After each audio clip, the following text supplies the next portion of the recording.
네, 안녕하세요. 자, 우리 독서의 씨앗으로 생각의 뿌리를 내리고 사색의 자아의 열매가 열리는 책의 정원 조경희 가능가 인사드립니다. 네. 안녕하세요. 네, 안녕하세요. 자, 오늘은 이제 우리 책의 정원 시즌 1의 7회가 진행 중이고요. 하려고 하고요. 지난주는 우리 심동아 소장님께서 또 강의를 해주셨고, 오늘 모신 우리 이상엽 박사님께서도 우리 두 분은 우리 책의 정원을 위해서 또 흔쾌히 응원차 정말 귀한 분이신데 또 이렇게 재능 기부를 해주십니다. 그래서 우리 책이정원 그 멤버분들에게도 양해 말씀을 구하고 그리고선 한국학원대학교 전체와 함께 공유를 하고자 오늘은 밴드 라이브로 또 진행을 합니다. 오늘까지입니다. 자, 우리 박사님 감사합니다. 감사합니다. 이쪽으로 좀 더 들어오세요. 초대해 주셔서 아주 감사합니다. 네. 네. 자, 우리 박사님 먼저 그러면은 우리 7번째 조경사 우리 이상엽 박사님을 소개를 해드리도록 하겠습니다. 자, 정말 열심히 사셨어요. 우선은 먼저 고대 영문과 우리 학사를 하시고 또 그다음에 법학과 국제경제법 석사와 박사를 하셨습니다. 그렇죠? 네, 그렇습니다. 국제 법학이에요. 이걸로 해서 지금 하시는 일이 뒤에 또 나오실 건데요. 자, 그다음에 우리 두 번째는 이건 뭘까요? 텍사스대 그 MBA 경영 네. 석사를 하셨고 와, 열심히 진짜 공부 재밌으신 거죠? 네. 자, 그리고 이게 또 재밌어요. 그다음이 우리 공군 교육 사령부 교관을 하셨네요. 네네, 공군 중위로 이제 소위부터 대령까지 네. 항공 영어 그리고 항공법 이런 걸 강의했었습니다. 네. 법에 대한 부분 항공적으로. 네. 자, 그 다음에 이제 고대 통상법연구센터 연구원을 하셨고, 자, 그 다음에 우리 고대 성신여대, 광운대, 대진대 강사를 하셨는데 여기서는 또 뭘 네, 가르치셨어요? 국제법, 국제경제법 뭐 이런 거 가르쳤습니다. 네. 야, 국제법을 하시다 보면은 정말로 그래서 오류와 이 편향을 넘어서 논중이라는 책을 쓰게 된 것도 아무래도 그렇게 국제법과 네네, 기본적으로 네. 법학이 논리에 관한 학문이기도 네. 하고요. 또 네. 동시에 이제 영어라는 언어에 제가 관심이 많아서 네. 그러니까 영어를 잘 하려면 사실은 일정 네. 수준 이상이 되게 되면 결국 논리적으로 어떻게 커뮤니케이션 하느냐의 문제에 직면하게 되거든요. 네. 그래서 방금 얘기하신 것처럼 영어를 하셨다 그랬잖아요. 정말 유명하신 분입니다. 아시는 분들은 좀 많이 아실 거예요. 자, KP 글로벌 에듀 대표이사로 해서 제목은 이렇지만 대치동에서 어학원, 그 다음에 유학원, 네, 출판사. 네. 그래서 영어로 대학 가기의 네. 1인자시로 알고 있는데 이 영어로 네, 대학 네. 가기란 표현은 저도 예전에 많이 들었는데 이거를 그러면 우리 제가 만든 박사님이 표현입니다. 네네네. 만드신 제가 거고. 만든 표현이고 이제 제가 그 제목으로 책도 쓰고 그 제목으로 뭐 네. 100차례 이상 포럼도 하고 네. 했었습니다. 네. 그리고 지금 여기 밑에 사진이 네. 요 사진 네네. 거의 어머님들이 항상 우리 박사님이 네, 강연을 네. 하시면 네. 거의 대치동에서 1000명 정도는 그냥 네. 웨이팅을 하시면서 오셨다는 네, 그 네. 전설의 네, 박사님이십니다. 근데 이렇게 또 우리 세계 정원을 위해서 이렇게 또 흔쾌히 많은 얘기를 해주실 겁니다. 자, 그 다음에 우리 이제 대표이사 이런 부분이 있지만 지금은 한국조정학회 상임이사를 하시는데 이 조정학회는 뭘까요? 그러면 저희가 이제 소송을 통해서 분쟁을 네. 해결하기도 하지만 대안적 분쟁 해결 제도라고 해서 ADR이라는 게 있는데 그 네. ADR의 대표적인 것 중에 하나가 이제 arbitration이라고 해서 중재라는 게 있는데 중재. 또 그 전에 당사자들끼리 분쟁을 해결하는 협상이라는 게 있거든요. 그래서 네. 협상과 중재의 중간쯤에 해당되는 게 mediation이라는 게 네, 있습니다. 그쵸. 그래서 협상이라는 주제 또 네. 미디에이션이라는 주제에 대해서 네. 또 많은 관심이 있습니다. 네. 그럼 협상을 위해서는 네네. 오류와 편향, 논증 이게 그럼요. 가장 중요한 핵이죠. 그럼요. 키워드죠. 네네. 그럼 협상에서 당하지 않으려면 네. 그런 것들을 분별해낼 수 있어야 되고요. 네. 선한 의도를 가지고 상대편을 설득할 때 또 이런 오류와 편향을 이용해서 상대편에게 어떤 결과에 따라가도록 설득하는 방법도 있습니다. 네. 그럼 결국 아시겠죠? 지금 들어보시면 저희가 이렇게 오류와 편향을 넘어선 논준이라는 그냥 학문서를 얘기하고 싶은 게 아니라 실질적으로 우리 박사님께서 활용할 수 있는 이 지금까지 직업 속에서 그쵸 실질적인 부분에 대한 얘기를 풀어주실 겁니다. 자, 그리고 이제 국제조정센터 총무이사면서 국제조정인으로 이제 하고 계시고 현재는 연구공간 자유 대표로서 열심히 연구를 하고 계십니다. 예전에 10년 전에 너무너무 열심히 일을 하셨기 때문에 지금 책을 집필하고 가지고 있는 모든 거를 다시 이제 책과 강연으로 지금 풀고 계신다고 보시면 됩니다. 자, 그래서요, 오늘에 있는 조경이 있는 책의 정원에서는 이 책을 갖고 왔어요. 닥터 리의 오류와 편향을 넘어서 논증. 이라는 책인데 처음 들었을 때는 제목이 와 어렵다, 힘들다, 뭔가 뭐 논문 같다 이럴 수 있지만 정말 우리가 일반적으로 일상에서 우리가 범할 수 있고 우리가 알아야 되는 정말 재밌게 얘기를 풀어주실 거니까 기대하시고 들으셔도 되고요. 댓글창에다가 반드시 궁금하신 거나 이런 부분들은 남겨주시기 바랍니다. 자, 그래서 오늘은 우리가 오류와 편향을 넘어서 논증 책이지만 이거 외에 제가 또 소개를 하려고 갖고 왔습니다. 닥터리의 논리적 글쓰기. 그다음 우리 똑똑 영어, 그쵸? 그리고 크루즈 여행. 제가 이 두 책까지는 제가 읽었는데 또 1월에 이 크루즈 여행을 쓰셨더라고요. 네. 공저로 썼는데 네. 여러 집필자들이 이제 책을 쓴 목적이 네. 이 책의 수익은 미얀마에 있는 아이들을 위한 장학 공부로 기부된다라고 해서 네. 크루즈 여행에 참여했던 다양한 크루즈 여행을 했던 작가들이 모여서 네. 한 권의 책을 집필하게 됐습니다. 몇 명이 공조를 하신 건가요? 20명이 같이 했습니다. 20명. 그러면 이거는 번외의 질문인데 20명이 저 책 한 권을 저렇게 낼 때는 네네네. 어느 정도 걸릴까요? 프로젝트가? 이게 각자 쓰는 시간이 그건 네. 사람마다 다 다른데 저 네. 같은 경우에는 좀 빠른 기간 내에 썼고 네. 저게 나중에 다 함께 모으고 또 네. 사람들이 글 쓰는 방식이 다르기 때문에 그걸 통일하고 뭐 디자인하고 이런 데 조금 시간이 걸렸습니다. 총 한 6개월? 6, 7개월 정도 그래도 소요됐던 것 같습니다. 네. 한번 사서 제가 보도록 하겠습니다. 그리고 다른 분들은 여기는 논리적 글쓰기와 똑똑 영어. 요거는 우리 영어를 학원을 하시는 우리 학부모님들이나 아니면은 우리 원장님들도 직접 사서 이렇게 선물이나 학부모님들에게 선물을 드린다든가 이러면 되게 도움이 될 것 같습니다. 자, 그리고요. 오늘 진행은 50분 동안 우리 박사님께서 진행을 해주시고 그 다음에 제가 50분 후에 돌아와서 우리 그 다음에 대한 얘기를 우리가 풀어서 같이 한번 설명을 해보도록 할 거고요. 자, 마지막에 이 두 파트는 우리 박사님께서 또 기니 하신 말씀이 있다고 하니까 여기서 제가 우리 이 포인트를 넘겨드리고 제가 50분 후에 다시 돌아오도록 하겠습니다. 네, 감사합니다. 네. 네, 이제 제가 지금 하고 있는 주로 이 책들인데요. 쓰고 있는 책들인데 오늘 다루게 될 오류와 편향을 넘어서 논증이라는 주제와 사실은 다 연결이 된 것들이에요. 내년 1월 달에는 길벗 출판사에서 영어 프레젠테이션이라는 책이 나올 예정이고요. 그리고 지금 또 작업하고 있는 게 영어 문법과 관련된 책이 있는데 오늘 제가 설명해 드리는 프레젠테이션 내용을 다 들으시면 아 이게 다 연결된 거구나 하는 걸 아마 공감하실 수 있을 것 같습니다. 자, 그러면 제가 가지고 있는 문제의식 중에 하나는 사실은 한자어로 서양에 있는 개념이 한자어로 번역이 되고 그 한자어를 한국어로 표기하는 과정에서 여러 가지 문제들이 조금 발생하고 있거든요.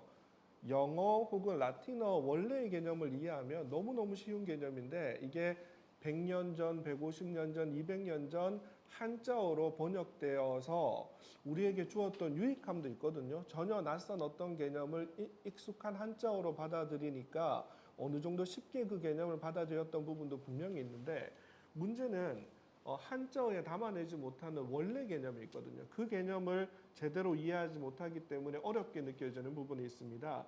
사실 오류 편향 논증이라는 개념도 자세히 보면 무지 쉬운 개념인데 이 개념이 한자로 표현되다 보니까 조금 어려워진 부분이 있습니다.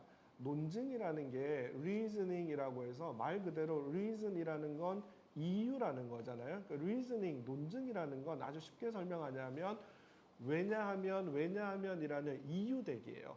왜냐하면이라는 이유를 끊임없이 대는 게 바로 논증을 하는 거고요. 논리적 오류라는 것은 이 fallacy라는 말을 한자로 번역한 건데 fallacy라는 말은 우리가 흔히 넘어지는 거예요. 그러니까 논리적으로 잘 진행하다가 실수해서 넘어지는 게 fallacy거든요. bias라는 말은 뭐냐면 똑바로 있는 게 아니라 한쪽으로 기울어져 있는 거거든요. 무엇을 공정하게 보지 못하고 객관적으로 보지 못하고 기울어져서 무엇을 보다 보니까 실수하게 되는 게 편향이라는 거예요. 그래서 오류와 편향 논증이라는 개념이 있는 그대로 받아들이면 아주 쉽다라는 얘기를 제가 먼저 드리고 싶습니다. 오늘 제가 이 프레젠테이션을 통해서 전해주고 싶은 얘기는 두 가지인데요. 논리적으로 증명을 제대로 하려면 논증을 잘 하려면 이 두 가지만 결론적으로 아시면 됩니다. 첫 번째는 추상적으로 생각한다라는 것, 추상적인 생각과 구체적 표현이라는 걸 구분할 수 있어야 되거든요. 그러니까 추상적 생각과 구체적 표현을 구분하지 못하면 논리적 증명을 하는데 계속 이 혼돈에 빠지게 됩니다. 두 번째로는 주관적 의견 그리고 객관적 사실을 구분할 수 있어야 됩니다. 첫 번째는 아이디어, 추상적인 아이디어와 그리고 구체적인 익스프레션, 표현이라는 걸 구분할 수 있어야 되고요. 두 번째는 opinion, 의견이라는 것과 객관적인 사실, 팩트를 구분할 수 있어야 됩니다. 사실 요 두 가지만 제대로 하면 논리적 증명의 상당 부분을 실수하지 않고 해낼 수 있습니다. 먼저 추상적 생각, 구체적 표현이라는 말을 제가 요즘 많이 유행하는 예를 한번 들어 설명해 보면 가끔씩 인스타그램이나 페이스북에 보면 요즘 영어 관련 광고들이 많이 나오는데요. 우리가 한국어에 있는 어떤 표현을 가지고 이거 영어로 어떻게 표현하는지 알아? 이거 모르지? 그러면 우리 프로그램에 등록해서 영어 공부해봐. 뭐 이런 광고들이 많이 나오죠. 이제 그런 광고들이 저지르고 있는 문제점, 오류 중에 하나가 뭐냐면 예를 들면 한국말에 열받았니? 라는 표현이 있습니다. 열받았니? 구체적인 표현이죠. 이 구체적인 표현을 만약 영어로 옮기게 되면 열은 히트인데 받았냐? 받다는 receive인데 나 학교 다닐 때 수동태 배웠는데 received인가? 이렇게 접근하면 엉터리가 된다라는 거죠. 구체적인 표현을 구체적인 표현으로 번역하게 되면 문제가 생기는 겁니다. 그러니까 반드시 뭘 해야 되냐 하면 열받았니라는 한국어의 구체적인 표현을 추상화해서 추상적인 생각으로 바꾸는 작업을 해야 되거든요. 그러니까 열받았냐라는 말은 쉽게 말하면 너 화났니? 분노했니?라는 말이죠. 그럼 이 추상적인 생각을 한국어에 있는 추상적인 생각을 영어로 바꿔야 됩니다. 그러니까 영어로 바꾸게 되면 예를 들면 anger라는 말로 표현할 수 있겠죠. 그럼 영어에 담겨 있는 이 추상적인 생각을 구체적인 표현으로 바꾸는 거죠. 그래서 열받았니라는 말을 영어로 하게 되면 잘 하시는 것처럼 Are you angry at me? Angry at 이라는 말을 쓰겠죠. 뭐 좀 더 편하게 쓰면 Are you mad at me라는 말을 쓸 수도 있겠죠. 그러니까 제가 하고 싶은 얘기가 뭐냐면 구체적인 표현만 보면 안 된다라는 거예요. 구체적인 표현이 전달하고자 하는 추상적인 생각을 끄집어낼 수 있어야 되고 그 생각을 다른 언어로 바꿔야 되고 그 생각을 다른 언어의 구체적인 표현으로 할 수 있어야 된다는 겁니다. 우리가 추상적인 생각을 하게 되면 이걸 구체적 표현으로 바꾸게 되는 방법이 뭐냐면 첫 번째로는 단어에 담는 거예요. 예를 들면 갓난 아기가 배가 고프면 어느 순간 밥, 물이라는 단어의 생각을 담게 되겠죠. 수준이 조금 높아지게 되면 단어와 단어를 모아서 구의 상태로 의사전달하는 거예요.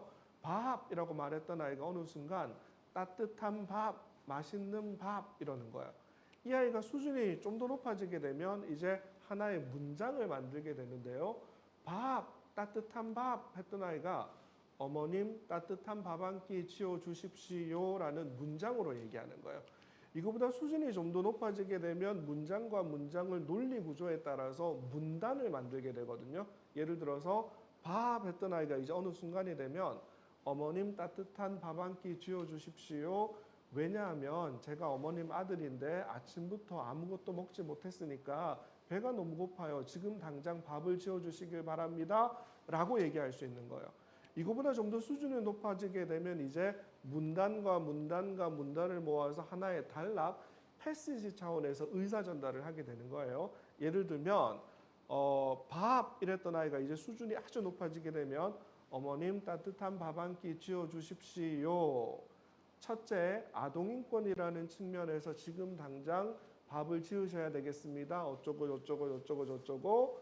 둘째, 부모의 의무라는 측면에서 지금 당장 식사 준비를 하셔야 되겠습니다. 어쩌고 저쩌고. 셋째, 원만한 부부관계라는 측면에서 지금 당장 식사 준비를 하셔야 되겠습니다. 조금 있다가 아버지가 들어오시면 또 식사 준비를 안 했다고 부부싸움을 하실 것 같은데 어쩌고 저쩌고. 그래서 아동인권, 부모로서의 의무, 원만한 부부관계라는 측면에서 지금 당장 식사 준비를 하시죠라고 표현할 수 있다라는 거죠. 결국 추상적인 생각은 하나인데 그게 구체적인 표현 방법이 각자 가지고 있는 언어 능력 수준의 단계에 따라서 달라지는 것뿐이라는 겁니다. 이게 바로 언어 능력의 발전 단계라는 겁니다. 두 번째로 아까 말씀드린 것처럼 주관적인 의견과 객관적인 사실을 분별할 수 있어야 되는데요. 객관적인 사실에 대해서는 아주 쉬워요. 만약 어떤 사실을 만나게 되면 사실 관계만 확인하면 되는 거예요. 그게 참이면 받아들이면 되고 거짓이면 거절하면 되는 거예요.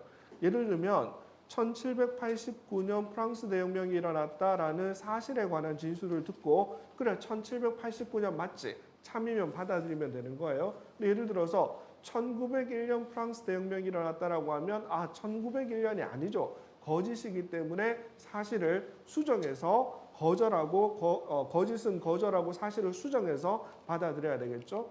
근데 이제 의견을 만날 때 예를 들어서 나는 너가 좋아, 이게 싫어, 이건 올바라라는 의견을 접하게 되면 반드시 왜라는 질문을 던질 수 있어야 되고 왜냐하면이라는 대답을 할 수 있어야 되는 거예요.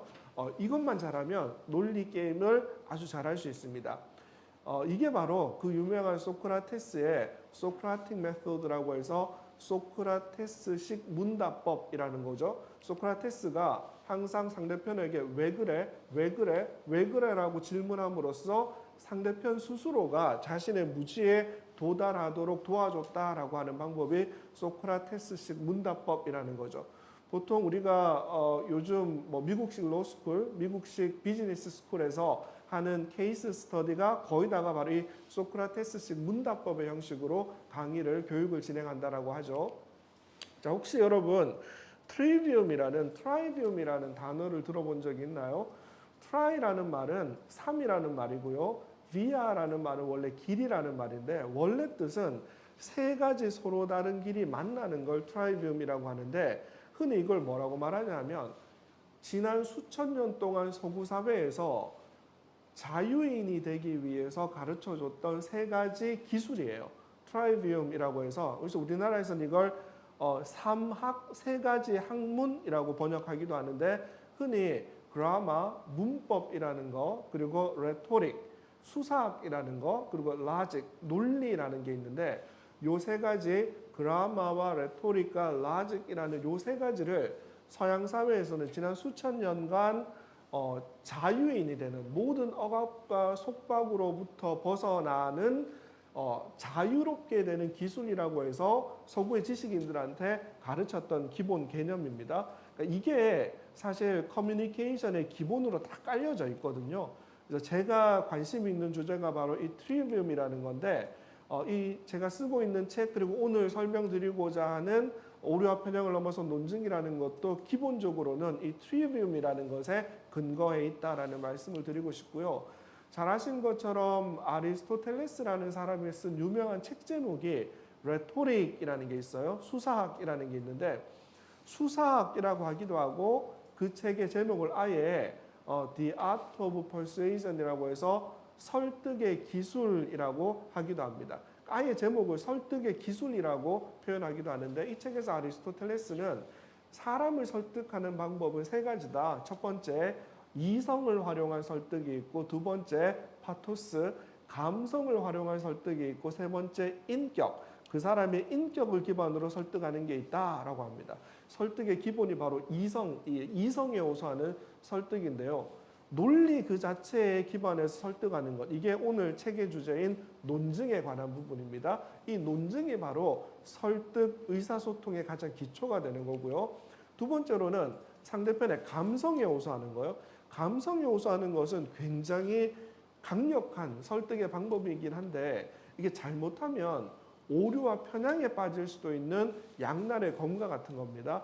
잘 활용하면 강력한 수단이 될 수 있지만 잘못 활용하게 되면 내가 잘못된 결론에 빠지게 되는 오류, 편향에 빠지는 이유이기도 합니다.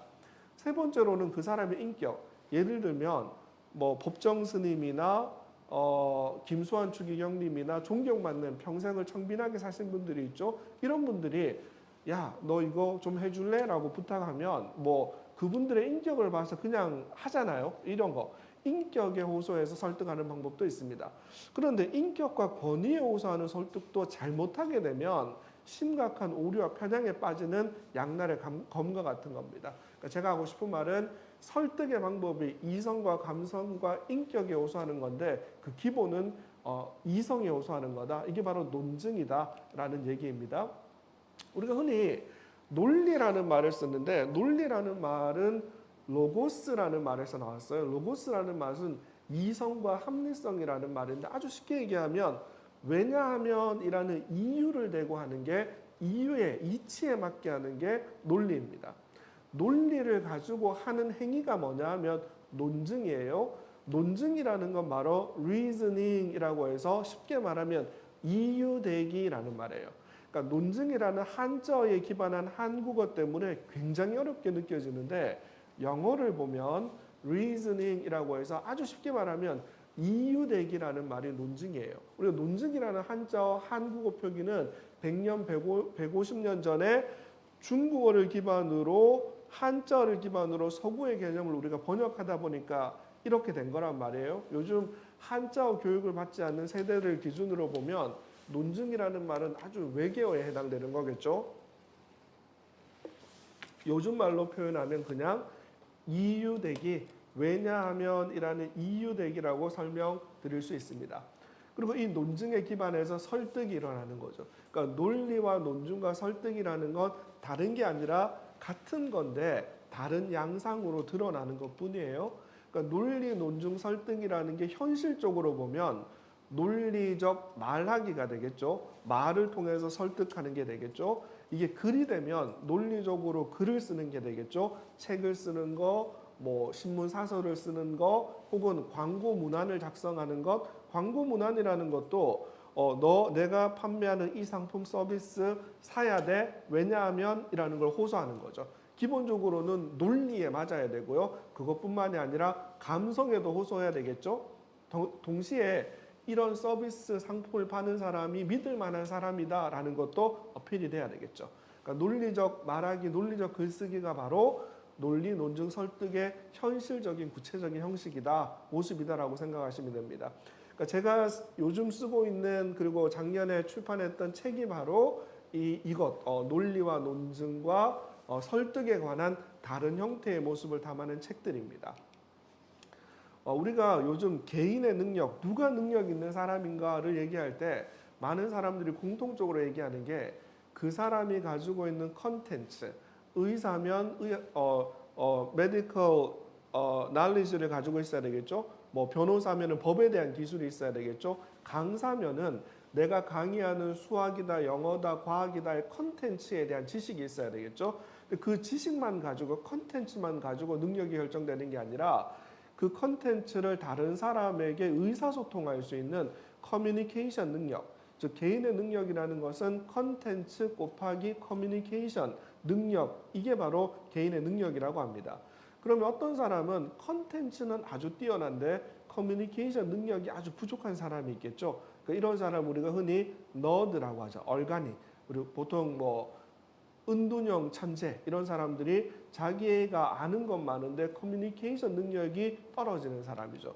반대로 컨텐츠는 별 게 없는데 뛰어난 커뮤니케이션 능력이 있는 사람들이 있죠. 좀 극단적으로 부정적인 모습이 바로 사기꾼이죠. 실체는 없는데 말만 번지르하게 하는 거죠. 그러니까 진짜 능력을 키운다라는 건 그래서 컨텐츠도 키워야 되지만 커뮤니케이션 능력도 키워야 된다. 근데 이들이 더해지는 게 아니라 곱해지는 거거든요. 그 말의 의미는 내가 가지고 있는 컨텐츠가 100이라고 할지라도 커뮤니케이션 능력이 제로이면 아무 능력이 없는 거고, 커뮤니케이션 능력이 1이고 10이고 100으로 늘어남에 따라서 나의 능력이 훨씬 더 몇 배로 늘어날 수 있다는 거죠. 커뮤니케이션 능력이 그만큼 개인의 능력을 판단함에 있어 중요하다라는 얘기입니다. 의사소통 능력, 이 커뮤니케이션 능력의 핵심이 바로 논리적 증명, 오늘 제가 하고 싶은 논증이라는 겁니다. 우리가 말이나 글로 논리적 증명을 할 때가 있죠. 그런데 왜 항상 답답함과 어려움을 겪게 되는 걸까요? 나름 최선을 다해 좋아 보이는 선택을 하고 좋아 보이는 결정을 했습니다. 이 선택이라는 것도 결정이라는 것도 결국 논리적인 논증의 결과 도달한 결론이죠. 그런데 선택과 결정을 했음에도 불구하고 왜 항상 뒤늦은 후회와 아쉬움이 남는 걸까요? 그 이유가 뭐냐 하면 바로 근본적인 이유는 바로 논리적 오류와 인지적 편향을 극복하지 못한 채 이성과 합리성에 따라 생각하는 논리적 증명에 실패하기 때문에 그렇습니다. 그래서 오늘 제가 이 책을 통해서 설명드리고자 하는 게 뭐냐 하면 오류와 편향을 넘어서 후회 없는 결정과 선택을 할 수 있어야 된다. 논증에 성공해야 한다 하는 게 제가 드리고 싶은 얘기입니다. 아마 학교 다니실 때 논리, 논증에 대해서 들어보신 적이 있을 거예요. 그런데 왜 이렇게 어렵지라고 생각하는 게 있는데 아까 말씀드린 근본적인 이유가 잘못된 한자어식 번역 그리고 아무런 생각 없는 한국어식 표기가 만들어낸 오해입니다. 논증은 아까 말씀드린 것처럼 reasoning, 이유되기라고 했어요. 이유되기. 논증이라는 표현을 몰라도 돼요. 그냥 이유되는 것, 왜냐하면이라는 우리가 흔히 연역이다, 귀납이다, 귀추다라는 말을 쓰는데 이 한자어가 사람들을 기겁하게 만들어버리는 거죠. 근데 이 한자어를 몰라도 됩니다. deduction이라는 게 있는데 deduct라는 말이 뭐냐면 duct라는 말에 d가 붙은 거죠. 이 duct라는 말은 튜브예요. 튜브, 관 같은 거거든요. 우리가 에어컨을 설치하거나 아니면 음식점을 하게 되면 덕트를 통해서 공기를 환기시키죠. 덕션을 설치하죠. 그러니까 덕트라는 건 어떤 튜브, 관이라는 거예요. 우리가 디덕트라는 말은 한국말로 공제하다라는 말로 흔히 써요. 예를 들어서 내가 월급을 100을 받았는데 그중에 이거로 10만 원을 공제했네? 디덕트라는 말은 전체에서 무엇을 끄집어내는 게 디덕션이에요. 전체에서 끄집어내는 게 디덕션이에요. 예를 들어서 박스 안에 전체가 다 퍼플색 공이 있어요. 박스 안에 전체 공이 있어요. 근데 전체에서 공을 하나 끄집어내었어요. 그럼 이 공은 반드시 무슨 색깔일까요? 퍼플색이죠. 그러니까 전체가 있는데 전체에서 무엇을 끄집어내어서 이 공은 분명히 보라색일 거야. 이게 뭐냐면 디덕션이에요. 그러니까 디덕션은 전체 일반적인 룰 전체에서 구체적인 결론을 끄집어내는 거거든요. 따라서 디덕션은 항상 참이에요. 항상 참이에요. 논리에 오류가 있을 수 없는 방식이에요. 이게 디덕션이에요. 연역이라는 거예요.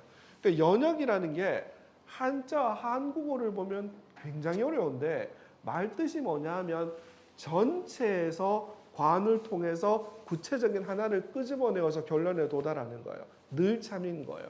두 번째, 인덕스는 뭐냐면 인덕트라는 말, 덕트는 튜브라 그랬죠. 이는 붙어 있는 거예요. 그러니까 전체인지 아닌지는 몰라요. 하여튼 어디서 무엇을 끄집어낸 거예요. 영어로 말하면 lead to 뭐뭐로 결론에 도달하는 거예요. 근데 이 결론의 출발이 전체인지 아닌지가 모르는 거예요. 따라서 어떨 때는 참이기도 해요. 근데 어떨 때는 거짓이기도 아닌 거예요.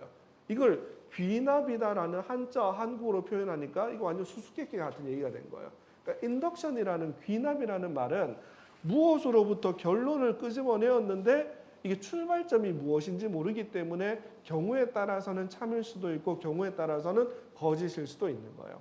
그러면 abduction이라는 말은 뭐냐면 ab이란 말은 away, 떨어져 있는 거예요. 튜브로 연결이 안 되어져 있는 거예요. 어떤 상자가 있는데 그 상자 바깥에 공이 하나 있는 거예요. 둘이가 연결이 안 되어져 있어요. 그 상자에서 꺼내어졌는지 여부를 몰라요. 따라서 이 밖에 나와 있는 보라색 공이 그 상자에서 나왔는지 안 나왔는지에 대한 판단을 할 수가 없어요. 따라서 이건 불충분한 관찰로부터 어떤 결론에 도달하기 때문에 경우에 따라 참일 수도 있고 경우에 따라 거짓일 수도 있는 거예요. 그러니까 사실은 이 연역, 귀납, 기추라는 한자어만 빼고 보면 디덕트라는 건 전체에서부터 어떤 하나를 끄집어내어서 결론을 만든 거기 때문에 늘 참인 거고 인덕트는 무엇으로부터 결론을 끄집어냈는데 그 전체에서부터 끄집어낸 게 아니기 때문에 참일 때도 있고 아닐 때도 있는 거예요. abduction이라는 건 박스에서부터 그 공을 끄집어냈는지 여부를 모르는 거예요. 그래서 불충분한 관찰로부터 어떤 결론을 시나리오를 짜보는 거예요. 아무것도 아니죠, 그죠? 이 용어 문제 때문에 사람들이 혼란에 빠지는 안타까운 문제가 벌어집니다. 그러니까 사람들이 논증에 실패하는 이유가 뭐냐면 크게 보면 논리적인 오류에 빠지는 경우가 있고 인지적인 편향에 빠지는 경우가 있거든요. 논리적인 오류도 첫 번째는 폼, 어떤 형식, 형태 때문에 형식적인 오류에 빠지는 경우가 있어요. 예를 들면 형식적인 오류에 빠진다가 뭐냐면 만약 A가 참이면 B가 참이다라는 게 있어요. 근데 어떤 사람이 B는 참이다 이러는 거예요. 그리고 결론을 따라서 A는 참이다라고 말하면 형식이 틀렸어요. 형식이 어떻게 돼야 되냐면 만약 A가 참이면 B가 참이다라고 하면 두 번째 문장이 뭐가 돼야 되냐면 A가 참이다. 따라서 B도 참이다가 형식적으로 맞는 거죠. 그러니까 폼이 틀려서 문제가 생기는 게 형식적 오류예요. 그러니까 형식적 오류는 아주 간단한 거예요. 이 3단 논법의 규칙이 안 맞는 거예요, 그냥. 근데 대부분의 오류는 뭐냐면 바로 비형식적 오류예요. 형식은 맞는데 언뜻 보면 논리적으로 문제가 없는 것 같은데 실체, 내용에 문제가 있는 거예요. 이걸 비형식적 오류, 실체적 오류라고 합니다. 그래서 논리적 오류의 대부분이 바로 이 실체적 오류를 얘기하는 거고요. 두 번째로는 코그니티브 바이아스라고 해서 인지적 편향, 인간이 가지고 있는 아주 체계적인 늘 반복하는 실수가 있어요. 인간의 행동에 나타나는 그 행동의 원인인 인식에 있어서의 편향 때문에 벌어지는 게 있어요. 그래서 논리적 증명에 실패하는 대표적인 두 가지가 바로 논리적 오류, 그 중에서도 실체적 오류, 그리고 또 인식의 문제 때문에 벌어지는 인지적 편향이라는 두 가지가 있습니다. 크게 보면 제 책에서 논리적 오류와 관련해서 15가지의 제가 사례를 설명했고요. 대표적인 15가지입니다. 학자에 따라서 책에 따라서 다양한 분류가 있는데 다들 대동소이한데 다른 명칭을 쓰는 것 뿐이거든요. 그래서 논리적인 오류의 거의 대부분을 포섭했다라고 생각하시면 됩니다. 다만 설명하는 사람에 따라서 용어의 차이는 있을 수가 있습니다. 다음으로 인지적 편향과 관련해서도 다양한 용어가 있지만 거의 대부분을 포섭해서 제가 15가지로 나누어서 설명해 보았습니다. 그래서 이 15가지가 대표적으로 벌어지는 논리적 오류, 인지적 편향인데 이 15가지를 극복하게 되면 논리적 증명에 성공할 가능성이 훨씬 더 높아진다는 거죠. 제가 몇 가지만 설명을 한번 해볼게요. 이분법의 오류라고 해서 논리적 오류의 대표적인 것 중에 하나가 세상을 흑과 백으로 보는 거죠. 두 가지로 나누어 버리는 겁니다. 세상은 다양한 색깔로 이루어져 있죠. 근데 흑과 백으로 나누는 겁니다. 예를 들면 너 enemy야, friend야, yes야, no야 라고 따지는 거죠. 이런 흑백 논리의 대표적인 사례 중에 하나가 뭐냐면 9/11 테러 사태가 일어난 다음에 조지 W 부시 대통령이 의회에서 연설을 할 때 전 세계를 상대로 뭐라고 말했냐면 전 세계 사람들한테 너 미국의 친구야, 미국의 에너미야 선택해.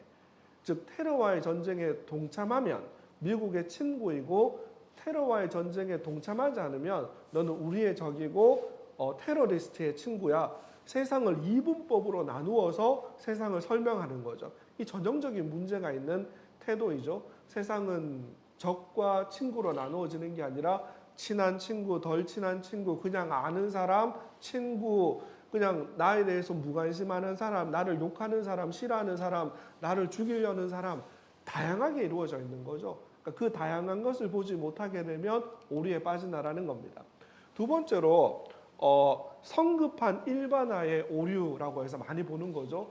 사실 A라는 것을 보면 다양한 모습으로 다양한 요소로 구성이 되어져 있죠. 파란색 동그라미의 요소도 있고 검은색 동그라미의 요소도 있고 다이아몬드의 특징도 가지고 있고 그런데 A를 보고 어떤 사람이 A는 이거야 라고 성급하게 일반화를 하는 거죠. 보니까 전체 모양도 동그라미고 전체적으로 블루 서클의 모양이 맞네. A는 이거야 라고 성급하게 결론에 도달하게 되면 논리적 오류에 실패하게 되는 거죠. 대표적인 역사적 사례 중에 하나가 뭐냐면 하버드 대학의 정치학자였던 세뮤얼 피언팅턴이라는 분이 있는데 이분이 문명의 충돌이라는 책을 써서 세계적인 베스트셀러가 되었어요. 우리나라에서도 이 책이 김영사에서 번역이 되어서 아주 베스트셀러가 되었는데 이분의 논리는 아주 간단합니다. 뭐냐면 이 세상은 냉전이 끝난 이후에 세상은 여러 개의 문명으로 나누어진다. 그 문명 중에 하나가 유럽과 미국을 중심으로 한 서구 문명, 웨스트 시빌라이제이션이 있고 이슬람 문명이 있고 그리고 중국과 아시아 국가들을 중심으로 한 이 컨퓨션, 유교 문명권이 있다. 몇 개의 문명으로 나누어진다라는 거예요.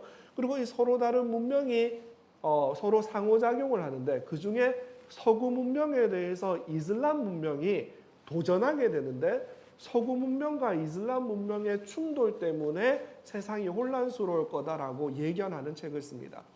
911이 일어난 다음에 사람들이 이 사건이 무슨 사건인지 혼란에 빠졌어요. 그때 많은 사람들이 미국의 주류 언론들이 헌팅턴의 책을 인용해서 미국을 중심으로 한 서구 사회에 대한 이슬람 테러리스트, 이슬람 문명이 공격한 거다. 바로 이 911 사건을 헌팅턴이 예견했던 서구 문명과 이슬람 문명의 충돌, 문명의 충돌이다라고 해석하게 되고 당시의 주류 언론들이 모두 다 문명의 충돌이라는 관점에서 9.11 사태를 설명하게 되었어요. 그러니까 이걸 보고 완전히 열받아서 그거 논리적 오류야, 말도 안 되는 헛소리야라고 비판했던 사람이 있는데 에드워드 사이드라는 콜롬비아 대학의 인문학자인데 이분이 얼마나 열받았냐면 쓴 글의 제목이 The Clash of Ignorance라고 해서 무식함의 충돌이다라고 글을 썼어요. 쉽게 말하면 하버드 대학의 석학에게 콜롬비아 대학의 인문학자가 야 이 무식한 놈아라고 쌍욕하는 글을 썼어요. 뭐라고 비판했냐 하면 에드워드 사이드는 이렇게 말을 하는 거예요. 서구 문명이라는 말이 헛소리라는 거예요. 왜냐하면 서구 문명 속에 미국과 영국이 다르고 프랑스가 다르고 스페인이 다르고 얼마나 다른 모습이 있는데 그 다름을 이해하지 못하고 뭉뚱그려서 서구 문명이라고 말하는 것 자체가 헛소리라는 거예요. 이슬람 문명이 얼마나 다양한데 이슬람 내에 너무나 다양한 게 있는데 그걸 모르니까 이슬람을 이해하지 못하니까 이슬람 문명이라고 무식하게 성급하게 일반화해서 서로 다른 두 개가 충돌할 거야라는 말도 안 되는 결론에 도달했다라고 비난하는 겁니다. 그러니까 성급한 일반화의 오류에 빠졌다라는 비난을 아주 무식한 결론에 도달했다라고 에드워드 W. 사이드가 헌팅턴을 비난한 적이 있습니다. 그리고 또 대표적인 게 허수아비 공격의 오류라는 건데요. 허수아비라는 말이 어떤 상징적인 의미냐면 상대편의 주장을 비난할 때 실제 상대편의 주장이 아니라 비슷해 보이지만 말도 안 되는 얘기를 만들어 놓고 허수아비처럼 허술한 대상을 만들어 놓고 너 생각이 이거지 라고 그 허수아비를 찔러서 쓰러뜨리는 거예요. 언뜻 보면 상대편의 주장에 대한 반론을 제기한 것 같지만 실제로는 상대편의 주장을 이해하지도 못했고 혹은 악의적으로 상대편의 주장을 왜곡되게 만들어 놓고 그것에 대해서 공격을 해서 상대편의 주장은 말도 안 돼 라고 말하면서 자기의 주장이 옳다고 착각하는 게 바로 허수아비 공격의 오류입니다.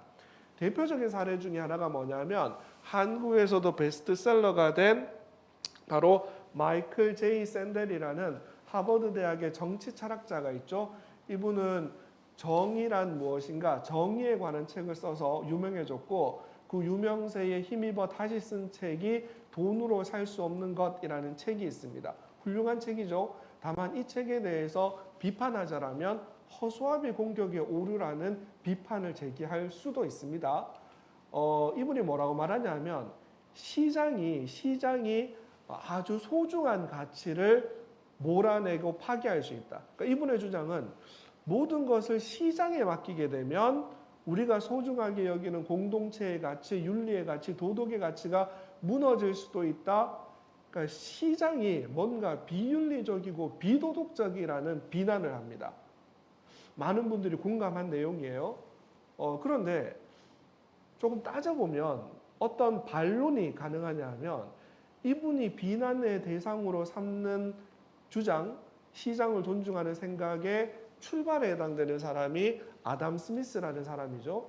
아담 스미스라는 사람이 쓴 국부론이라는 책에 보면 베이커, 이 빵 굽는 사람의 얘기가 나옵니다.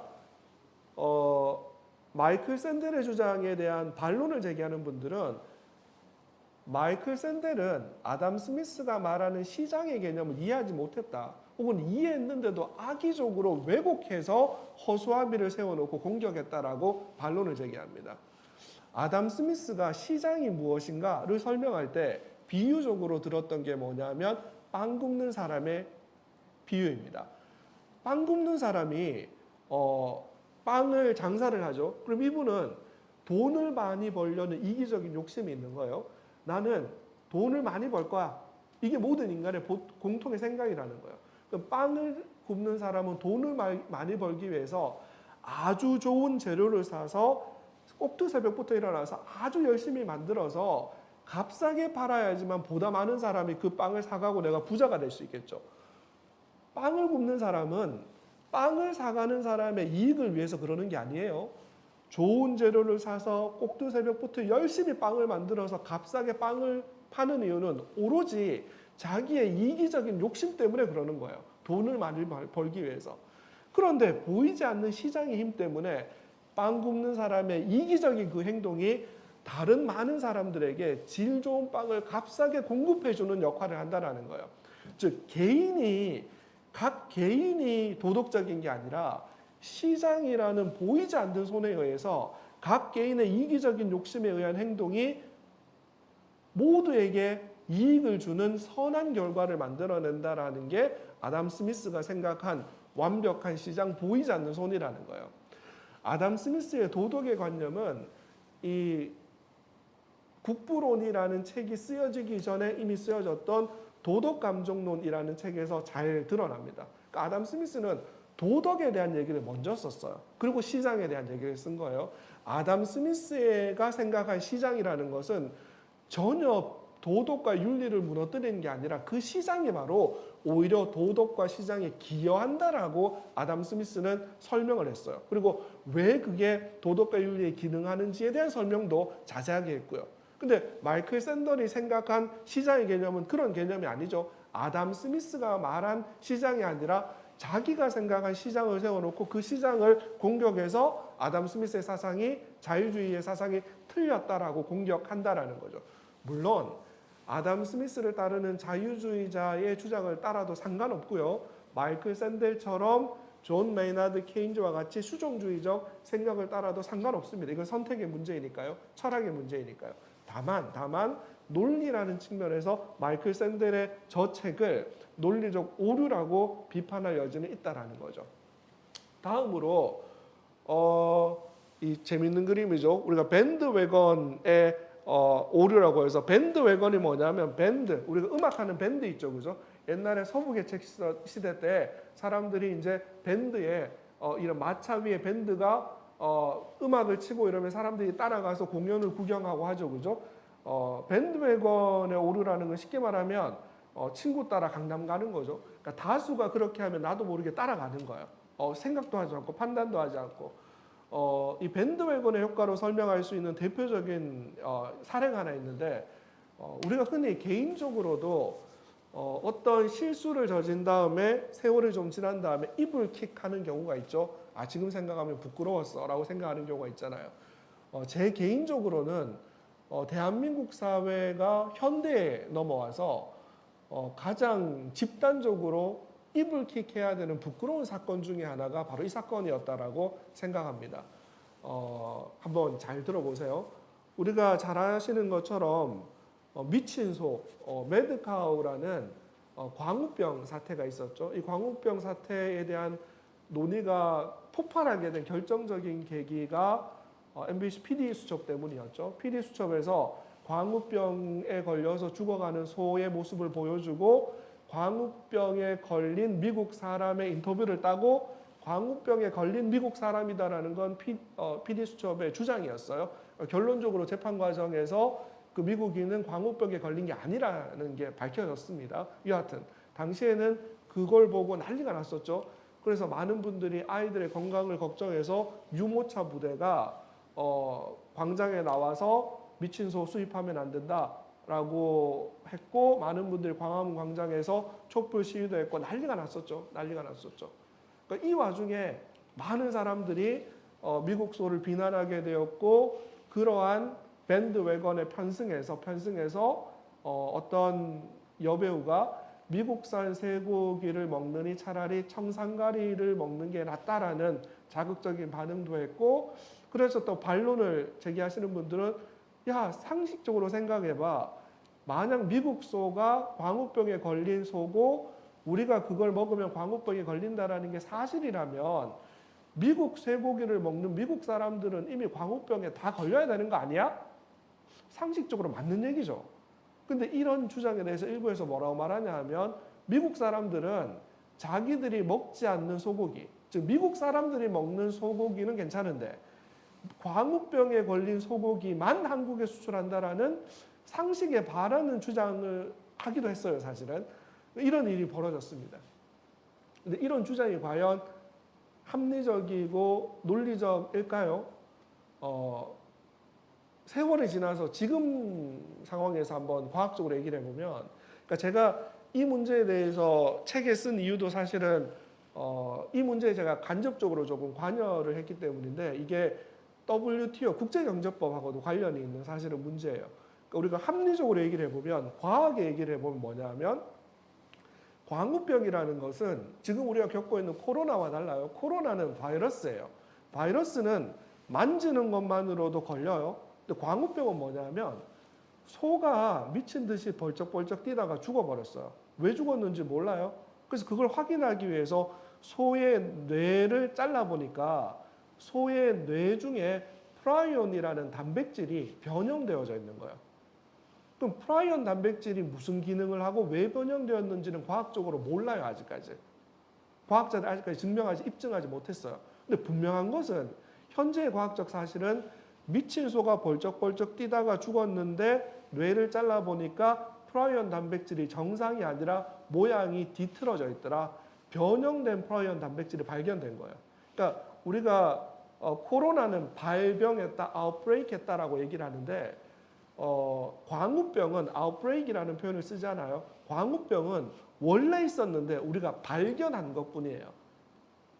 프라이온 단백질의 변형을 발견한 거예요. 근데 이 프라이온 단백질이 많이 분포해 있는 뇌라든지 척추라는 걸 SRM이라고 해서 특정 위험 물질이라고 해요.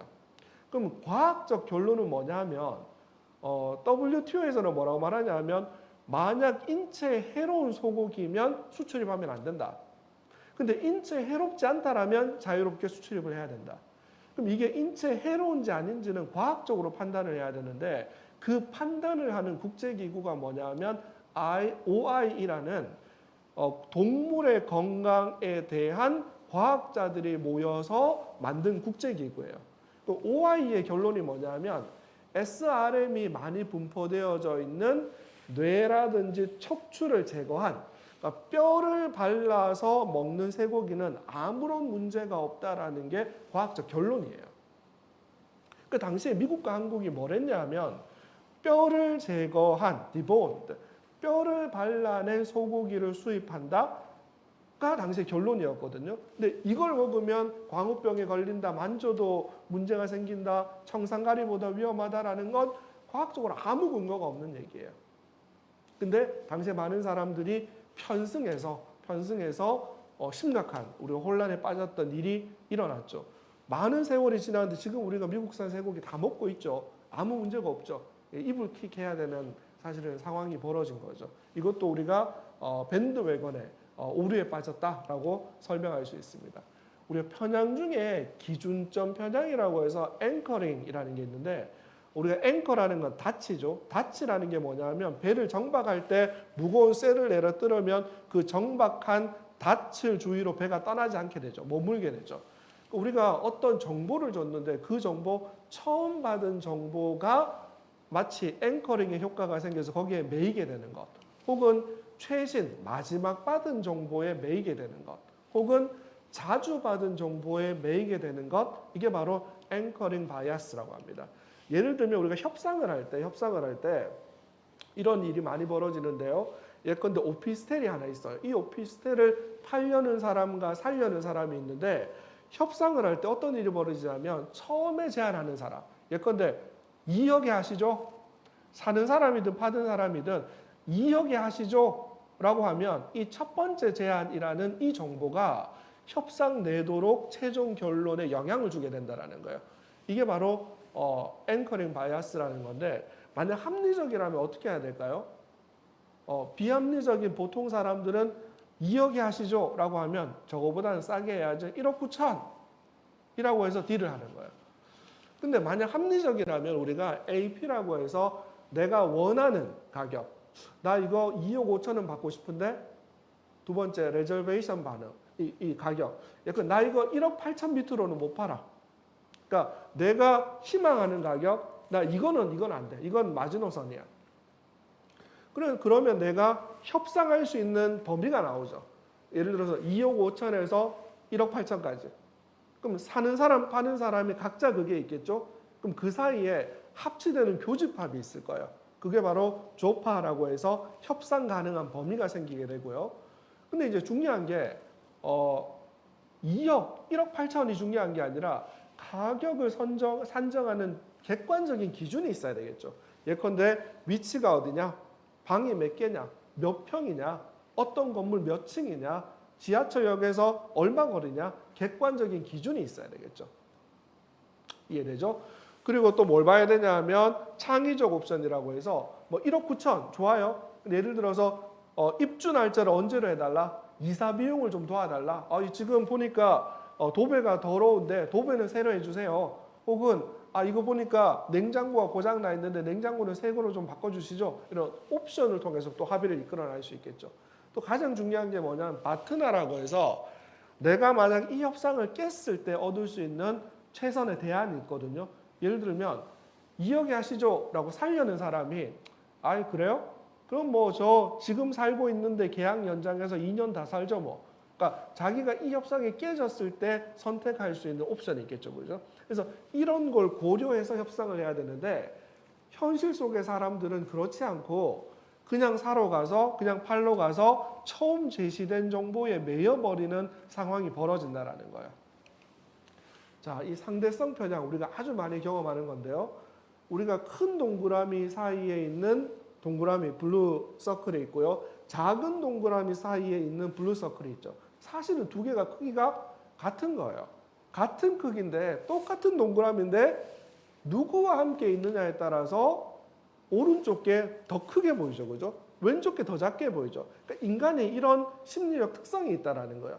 이것 때문에 벌어지는 게 바로 상대성, relativity 때문에 생기는 편향이라고 합니다. 대표적인 사례가 뭐냐면 여러분들이 백화점에 갔더니 구두 한 켤레에 30만 원이래요. 요거 색깔도 괜찮고 사고 싶네, 이쁘네. 그런데 합리적으로 생각해 보니까 좀 비싸다. 나 지금 신고 있는 신발도 있는데 합리적으로 안 사려고 하는 거예요. 옆에 이제 파는 사람이, 마케팅하는 사람이 뭐라고 하냐 하면 30% 세일 21만 원이 붙어 있는 거예요. 갑자기 30만 원과 비교해 보니까 상대적으로 21만 원이 싸게 느껴지는 거예요. 그래서 어떤 사람이 갑자기 합리성이 무너지고 신발이 있음에도 불구하고 사고 싶어지는 거예요. 이제 또 합리적인 사람은 여기 안 당하는 거예요. 가려고 했더니 갑자기 또 뭘 하냐 하면 플러스 30% 추가 세일이라는 거예요. 갑자기 30만 원을 보다가 14만 7천 원을 보니까 이거 완전 공짜인 것 같죠. 사고 싶어지는 거예요. 여기서 또 사실은 마케터들이 하는, 마케팅에서 하는 상대편을 편향에 빠뜨리는 기술이 하나 더 있어요. 뭐냐면 30% 플러스 추가 30% 이러니까 비합리적인 사람은 60% 세일이네? 아니에요. 60%가 아니라 30% 세일된 21만 원에 또 30%를 하는 거기 때문에 사실은 51%만 세일을 해주는 거예요. 근데 30 플러스 30이라고 하니까 많은 사람의 착각을 일으키게 일부러 만드는 거예요. 원래는 51%만 세일을 해주는 거예요. 그러니까 51% 세일보다 60% 세일이 훨씬 더 자극적이죠. 비합리적인 사람들에게는. 이해되시죠? 또 우리가 가지고 있는 대표적인 게 확증 편향이라고 해서 내가 가지고 있는 어떤 색안경이 있는 거예요. 내가 이미 가지고 있는 세상을 바라보는 틀이 있는 거예요. 그 틀에 맞으면 참인 것처럼 보여요. 그 틀에 어긋나면 거짓인 것처럼 보여요. 대표적인 것 중에 하나가 혈액형이에요. 근데 저는 A형인데 어떤 사람이 이러는 거예요. 너 A형은 소심한데 너는 혈액형이 뭐니? 소심한 사람한테 물었더니 A형이래요. 그럼 이래요. 맞아. 봐. A형은 소심하다니까. 근데 어떤 사람이 누군가한테 전혀 소심하지 않는 사람한테 질문하는 거예요. 너는 혈액형이 뭐니? 저는 B형인데요. 너는 특이한 A형이네? 자기의 인식이 틀렸다고 말하지 않고 자기의 기존의 인식에 맞으면 받아들이고 그 틀을 벗어나는 데이터가 있으면 이건 예외적인 거야 라고 무시함으로써 자기의 기존 틀을 잘못된 인식을 더 강화하는 거죠. 요즘은 MBTI라는 게 있죠. 물론 혈액형은 4가지로 나누고 MBTI는 16가지로 나누니까 인류를 78억 명에 해당되는 인류를 4가지로 나눈다라는 것 자체가 상식적으로 이게 문제가 있는 거죠. 물론 MBTI는 4가지가 아니라 16가지로 나누니까 혈액형보다는 4배 더 정확할 수는 있어요. 하지만 MBTI도 전 세계 78억 명의 인구를 16가지로 나눈다라는 것 자체가 사실은 조금 넌센스가 있는 거죠. 또 하나가 뭐냐면 바로 현상유지 편향이라는 게 있는데요. 현상유지라는 말을 스테이터스 쿠어라고 하는데 스테이터스라는 말은 상태라는 말이고요. 쿠어라는 말은 라틴어로 현재라는 말이에요. 그러니까 사람은 누구나 현재에 내가 처해져 있는 상태를 그대로 유지하려는 경향이 있죠. 이걸 다른 말로 이너시아라고 해서 관성의 힘이 아주 크다라고 하죠. 대표적인 게 뭐냐면 넛지라는 책인데요. 이게 전 세계적으로 베스트셀러가 되었고 우리나라에서도 베스트셀러가 된 책입니다. 원래 넛지라는 말은 뜻이 뭐냐면 옆구리 쿡쿡 찌르기라는 말인데 이 말을 저자들은 리버테리안 퍼터널리즘이라고 해서 자유주의라는 말과 국가주의, 국가 개입주의라는 말을 합쳐서 자유방임적 국가 개입주의라는 어려운 말을 옆구리 쿡쿡 찌르기라는 말로 표현했는데 말이 좀 어렵죠. 아주 쉬워요. 가만히 보면 세상을 바라보는 기본 틀 중에 하나가 뭐냐면 인간이 얼마나 합리적이고 이성적인 데를 기준으로 3가지로 나누어지는데요. 제일 오른쪽 사람들은 뭐냐면 인간은 늘 합리적이다. 따라서 인간에게 자유롭게 선택할 수 있도록 기회를 줘라. 이게 바로 자유주의 리버테리안리즘이라는 거고요. 정반대쪽은 퍼터널리즘이라고 해서 마치 부모의 입장에서 보니까 사람들은 어린이와 같이 아이와 같이 멍청하고 비합리적이더라. 따라서 비합리적인 사람을 위해서 국가가 대신 부모의 심정으로 모든 걸 대신해 줘야 된다. 그래서 페어런트에서 온 퍼터널리즘이라고 합니다. 가부장주의, 국가 개입주의라고 표현하는 거고요. 근데 어떤 사람들은 아니다. 인간의 행동을 가만히 살펴보면 때로는 합리적일 때도 있다. 그런데 때로는 비합리적일 때도 있으니까 합리적으로 선택할 수 있도록 내버려 두되 가끔씩은 도와줘야 된다라는 게 리버테리안 퍼터널리즘이라는 거예요. 그 자유주의자들은 인간을 호모 이코노미쿠스라고 해서 아담 스미스가 생각한 경제적 인간, 합리적으로 행동한다. 근데 행동주의자들은 뭐라고 말하냐 하면 아니다. 인간은 호모 사피엔스에 불과하다. 때로는 합리적이고 이성적이지만 때로는 그렇지 않다라고 생각합니다. 그래서 이 사람들은 인간의 행동에 관심이 있고 행동을 연구하기 시작했는데 그래서 이들의 학문 태도를 비헤이비어럴리즘, 인간의 행동에 관심이 있다라고 해서 행동주의, 행태주의라고 합니다. 그래서 이 행동주의자들의 주장 중에 하나가 뭐냐면 디폴트 옵션을 활용하라. 디폴트는 뭐냐면 적극적으로 선택하지 않았을 때 주어지는 옵션이죠. 예를 들면 우리가 휴대폰을 샀는데 휴대폰 벨 소리 선택할 수 있는 선택지가 20가지만 있지만 보통 많은 사람들은 처음에 디폴트로 설정된 걸 그대로 사용하죠. 그죠? 이런 게 디폴트 옵션입니다. 그래서 이분들이 내세우는 정책 제안 중에 하나가 뭐냐면 이런 거. 예를 들면 신선한 야채를 많이 먹고 정크푸드를 적게 먹이자라는 설득을 하기 위해서 하는 방법 중에 하나가 뭐냐면 자유주의자들은 인간은 합리적이고 이성적이니까 뭐만 보여주면 될까요? 신선한 야채가 몸에 좋고 정크푸드가 몸에 나쁘다라는 정보만 제공하면 얼마든지 사람들은 신선한 야채를 먹을 거라는 거예요. 근데 퍼터널리즘 쪽에서는 뭐라고 말하냐 하면 인간은 멍청해서 그런 정보 줘도 밤에 피자 시켜 먹는다라는 거예요. 따라서 밤에 피자 주문 금지라는 강제적으로 결정을 해줘야 된다라는 거예요. 이에 반해서 가운데 있는 사람들은 뭐라고 말하냐 하면 이렇게 하면 된다라는 거예요. 만약에 이마트에 가서 인간이 카트를 끌고 가다가 편하게 잡을 수, 손이 가는 편하게 손을 잡을 수 있는 곳에 야채를 배치하고 정크푸드는 저 높이 지하에서 사다리를 가지고 와서 사다리를 올라타고 가야지만 손을 댈 수 있는 곳에 정크푸드를 내고 신선한 야채는 손 닿을 수 있는 곳에 대라는 거예요. 그러면 많은 인간들이 그냥 가다가 손에 닿는 거는 집어서 하지만 저 꼭대기에 있는 정크푸드는 굳이 사다리 가지고 와서 기어 올라가서 하지 않을 거라는 거예요. 왜 그러냐 하면 인간은 지금 편안히 가고 있는 이 행동을 안 바꾸려고 하는 지금의 상태를 유지하려는 관성의 지배를 받는다. 그렇기 때문이라는 거예요. 이해되시죠?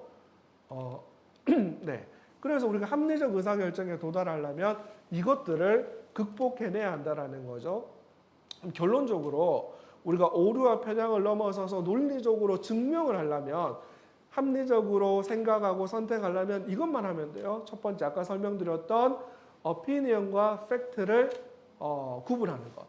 두 번째가 바로 뭐냐 하면 연관성, 논증성 그리고 균형성이라는 걸 검증해 보는 것. 그리고 세 번째가 뭐냐 하면 주관성, 일관성, 정확성, 독창성, 간결성이라는 관점에서 나의 말하기와 글을 쓰기, 생각하는 걸 판단해 보는 것. 이 부분 제가 간략하게 한번 빠르게 한번 설명을 드려볼게요. 아까 의견과 사실을 구분하는 것은 설명을 드렸고요. 이제 두 번째로 논증성이라는 게 연관성을 판단하는 게 뭐냐면 예를 들어서 어떤 논란이 있는 주제가 있어요. 논란이 있는 주제. 아까 제가 말씀드렸던 엄마가 밥을 지어야 할까요? 밥을 짓지 말아야 할까요? 논지, 지금 당장 밥을 하셔야 합니다. 라는 논지를 제시하는 거예요. 밥을 할까 말까? 밥 해! 라고 논지를 제시하는 거예요. 그럼 나의 논지가 논란이 있는 주제에 직접적으로 연관된 답변인지를 따져보는 거예요. 두 번째로 뭐냐 하면 나의 논지가 왜냐하면이라는 소주제, 왜냐하면이라는 근거에 의해서 논증관계가 제대로 성립했는지. 어머니 지금 당장 밥을 지으세요. 왜냐하면 아동인권이라는 측면에서 그래야 합니다.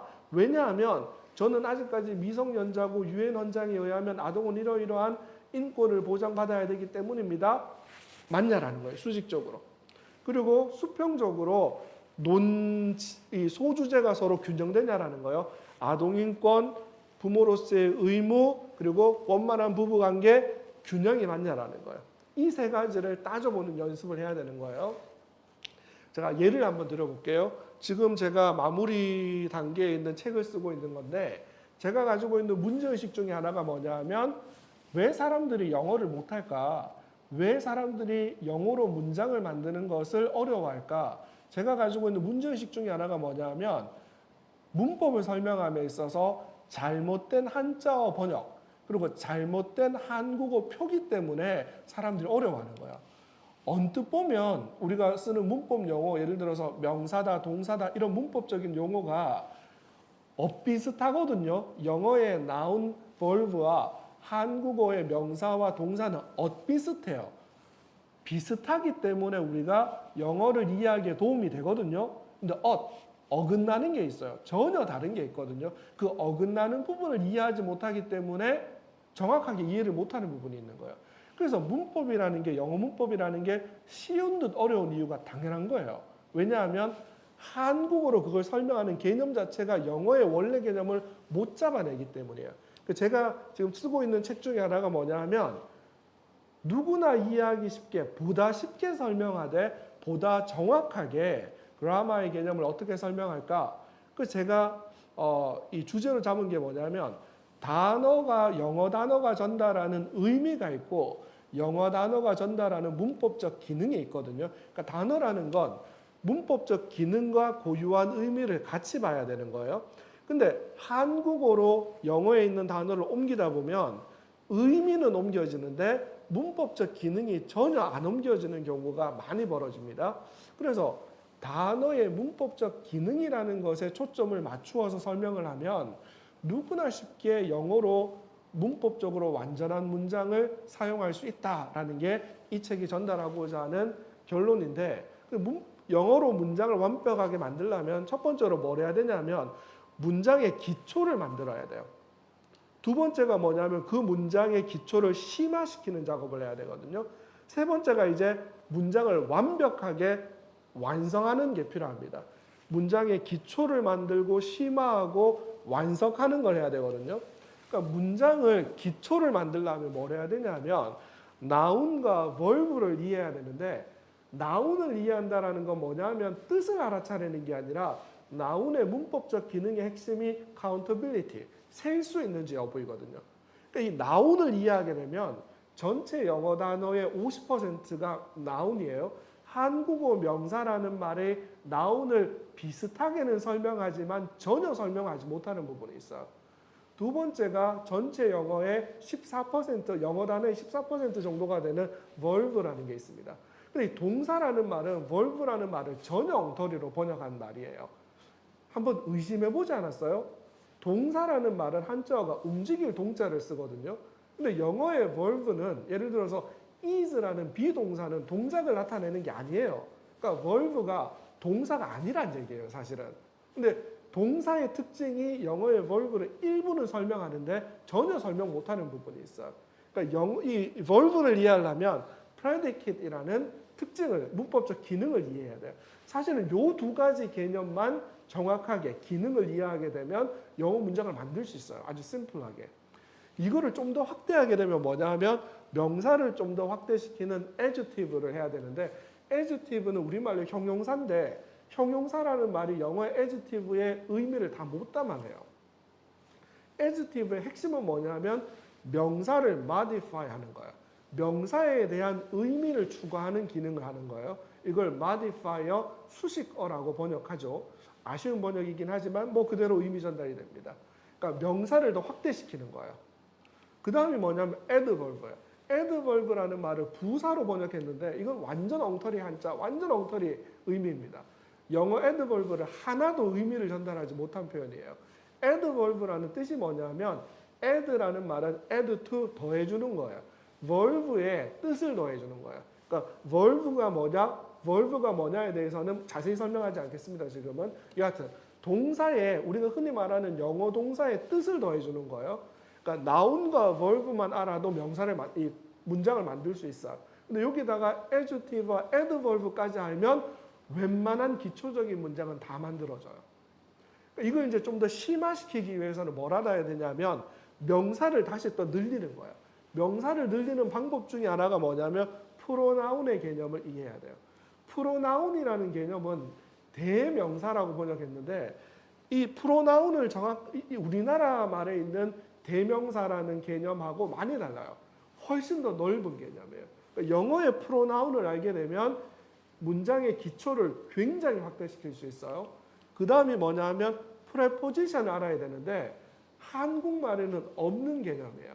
프레포지션이라는 말뜻 자체가 바로 프리, 앞에라는 말인데 명사 앞에 있는 것이란 말이에요. 명사 앞에 있는 것. 그러니까 결국은 프로나운과 프레포지션을 정확하게 이해하게 되면 나운을 엄청나게 확대시킬 수 있어요. 그 다음은 이제 verb를 확대시켜야 되는데 지금부터 말하는 걸 사람들이 아는 듯 하지만 모르는 거예요. 이유가 뭐냐면 출발인 verb의 개념부터 잘못 잡았기 때문이에요. 그러니까 verb를 확대시키려면 뭐를 알아야 되면 verbal을 알아야 돼요. 아쉬운 건 우리나라 문법책의 대부분의 verbal이라는 개념을 사용하지 않거나 설명하지 않고 있어요. 이게 심각한 문제 중에 하나예요. 그러니까 verbal이라는 게 뭐냐면 우리가 말하는 to 부정사와 분사와 동명사를 합쳐서 verbal이라고 하는데 이 번역도 잘못되었어요. 우리가 to 부정사나 동명사나 분사라는 건 품사 사자를 붙이거든요. 얘들은 품사가 아니에요. 명사, 동사와 같은 품사가 아니에요. 그러니까 verbal은 뭐냐면 동사의 기능을 변화시킨 거예요. 동사의 기능을 표현하는 말이에요. 그리고 우리가 흔히 조동사로 번역하는 auxiliary verb라는 것도 있는데 이것도 한국에 없는 개념이에요. 한국어 동사가 전달하지 못하는 이 tense와 mood와 voice라는 것을 담아내는 동사의 기능을 다시 강화하는 역할을 하는 거예요. 그러니까 이 두 가지가 바로 뭐냐면 동사의 기능을 추가시켜주는 역할을 하는 거예요. 그러니까 이걸 알게 되면 엄청나게 복잡한 문장을 다 표현할 수 있습니다. 그리고 마지막 두 가지가 뭐냐면 article과 agreement인데 이 두 가지는 네이티브들도 공부한 사람과 공부하지 않는 사람들의 차이가 여기서 납니다. 그래서 보통 이제 논문을 쓰거나 아주 포멀한 글을 쓸 때 에디터들이 이것만 잡아줍니다. 그러니까 네이티브가 쓴 글들도 에디터들이 에디팅을 해주거든요. 마치 한국어로 글을 쓰거나 책을 쓸 때 편집자들이 수정을 하는 것처럼. 그러니까 대부분이 어디서 문제가 생기냐면 아티클과 어그리먼트에서 생깁니다. 근데 이 아티클과 어그리먼트가 한국말에는 없거나 한국말에서는 굉장히 축소되어 있는 부분입니다. 그래서 이걸 알면 거의 문장을 완벽하게 표현할 수 있습니다. 여기에 추가되는 게 뭐냐면 감정을 전달하는 표현들이 있고요. 또 하나는 이제 컨정션, 연결하는 게 있는데 한국어에는 접속사라는 개념이 없습니다. 한국어에는 부사의 한 형태로 접속 부사라는 게 있거든요. 영어는 adverb와 완전히 다른 컨정션이라는 별개의 기능을 하는 단어들이 있습니다. 한국어에는 없는 개념인데 이걸 한국어의 접속 부사로 이해를 하다 보니까 자꾸 오류가 생기는 부분들이 발생하는 겁니다. 그러니까 이게 바로 뭐냐면 제가 저의 생각을 정리를 이렇게 쭉 해봤는데 이렇게 한 겁니다. 예를 들어서 문제의식에 내가 가지고 있는 문제의식에 대한 답변이 되는지 그리고 문장을 만들기 위해서 세 가지 측면으로 나누고 그걸 증명하기 위한 여러 가지가 맞는지 그리고 이 세 가지가 서로 균형되게 되어 있는지라는 걸 가지고 하나의 생각을 정리하는 거죠. 이걸 이제 구체적으로 표현하게 되면 한 권의 책이 될 수도 있는 거, 한 시간의 강연이 될 수도 있는 겁니다. 이해되시죠? 이래서 제가 지금 거의 마무리 단계에 있는 책이 첫 번째 프롤로그에서는 단어의 기능을 중심으로 영어 문장 만들기라는 이 책의 결론이 나와 있고요. 이걸 설명하기 위해서 이제 definition, 개념 정의를 하고 시작한 게 단어가 뭔지, 구가 뭔지, 문장이 뭔지, 절이 뭔지 이게 한국어의 개념과 조금 다른 부분이 있기 때문에 설명을 하고 첫 번째 1부에서는 문장의 기초라고 해서 단어의 공부의 출발인 명사, 영어 문장의 뼈대인 동사, 명사의 의미를 더하는 형용사, 동사의 의미를 더하는 부사. 제가 의미와 기능이라는 말을 의도적으로 계속 나누는 이유가 이 둘이 섞여버리면 죽을 때까지 영어 문법을 이해하지 못하게 됩니다. 두 번째가 뭐냐면 영어 문장의 심화라고 해서 명사를 대체하는 대명사, 명사의 단짝인 전치사, 동사 기능을 변화시키는 동사 변형, 그리고 동사의 기능을 더하는 조동사. 예컨대 제가 verbal이라는 말을 동사 변형이라고 번역했는데 그러니까 이 용어를 한국어로 어떻게 표현할까를 굉장히 많이 고민했거든요. 이유가 이 표현을 우리나라 문법책이 100권이 있다라면 채 5권이 채 안 됩니다. 버벌이라는 개념을 설명하는 게. 근데 버벌이라는 개념을 설명하는 책의 경우에도 외국 이 문법책도 마찬가지고요. 버벌이라는 개념을 한국어로 번역한 걸 제가 찾다가 도저히 이걸 번역한 사람이 없어서 그냥 제가 동사 변형이라고 나름 의미를 담고 왜 이렇게 했는지를 책에서 설명했습니다. 영어 문장의 완성이라고 해서 명사의 머리 관사, 문장의 수미 일관 일치 세 가지 질문을 통해서 검증하는 거고요. 갑작스러운 느낌의 표현인 감탄사, 단어 구절의 연결 접속사 그리고 마지막에는 영어 문장부호라고 해서 우리나라 문장부호와 또 완전 다릅니다. 그러니까 문장부호의 개념을 이해하지 못하면 한국어로 영어로 말은 할 수 있지만 글을 쓰는 부분에서 또 문장에 문제가 생깁니다. 그래서 이게 되면 이걸로 끝나는 게 아니라 그 다음 paragraph passage, 이제 문단과 단락으로 넘어가는 에 대한 예고까지 해서 이렇게 한 편의 글 한 편의 온전한 논리적인 논증이 완성되는 겁니다. 이게 되면 그 다음 해야 되는 게 뭐냐면 subjectivity. 그러니까 예를 들어서 제가 한 편의 책을 통해서 전달하고자 하는 얘기가 나만의 주관적인 의견이 담긴 얘기인가. 그러니까 누구는 이 얘기했고 누구는 저 얘기했고라는 누구 한 얘기를 짜집게 한 게 아니라 나의 오피니언이 담긴 글인가 말인가. 두 번째로는 일관성이라고 해서 1페이지에 있는 얘기랑 199페이지, 300페이지에 있는 얘기가 일관된 얘기를 하고 있는가. 그다음 정확성, 얼마나 액큐레이트한 정보를 제공하고 있는가. 그 독창성, 얼마나 오리지널한 크리에이티브한 얘기를 하고 있는가. 그 다음에 복잡한 얘기를 얼마나 컨사이스하게 간결하게 하고 있는가. 그러니까 이 5가지를 통해서 자기의 논리적 커뮤니케이션을 훨씬 더 업그레이드 시킬 수 있는 거고요. 그러니까 이 부분에 대해서 제가 말씀드렸던 이 책에서 좀 더 자세하게 설명했고 또 이 구체적으로 논지와 소주제와 근거라는 요 수직적인 관계에서 오류에 빠지지 말아야 된다라는 게 오늘 제가 주로 다룬 이 논리적 오류와 인지적 편향을 극복해야 된다라는 책이고요. 결론입니다. 자, 그래서 우리가 오류와 편향을 넘어서서 논리적 증명에 도달하려면 첫 번째 가장 중요한 게 주관적 의견과 객관적 사실을 분별하는 작업부터 해야 돼요. 두 번째로는 아까 말씀드린 것처럼 연관성과 논증성과 균형성이라는 것으로 자기가 전달하고자 하는 내가 생각하고 있는 것들을 검증하는 작업을 해봐야 되고요. 여기에 추가로 5가지 주관성, 일관성, 정확성, 독창성, 간결성인가를 통해서 검증해낸다라면 아주 완벽한 논리적 증명에 성공할 수 있습니다. 제가 드린 오늘의 결론은 첫 번째, 추상적인 생각과 구체적인 표현을 구분하는 연습을 해보라. 두 번째, 주관적 의견과 객관적 사실을 끊임없이 구분하고 객관적 사실에 대해서는 그게 참인지 거짓인지 검증해보라. 주관적 의견에 대해서는 왜라는 질문을 던져보라. 이게 오늘 제가 드린 말씀입니다. 제가 조금 시간을 10분 정도 더 한 것 같습니다. 긴 시간 들어주셔서 감사합니다. 우리 조경희 대표님 오셔서 다시 진행해 주시겠습니다. 네. 와우. 고생 많으셨습니다. 네. 우선은 지금 우리가 나온 게 얘기가 진짜 많은 얘기를 해주셨어요. 아까 전에 그 마지막 문법에 대한 부분. 네.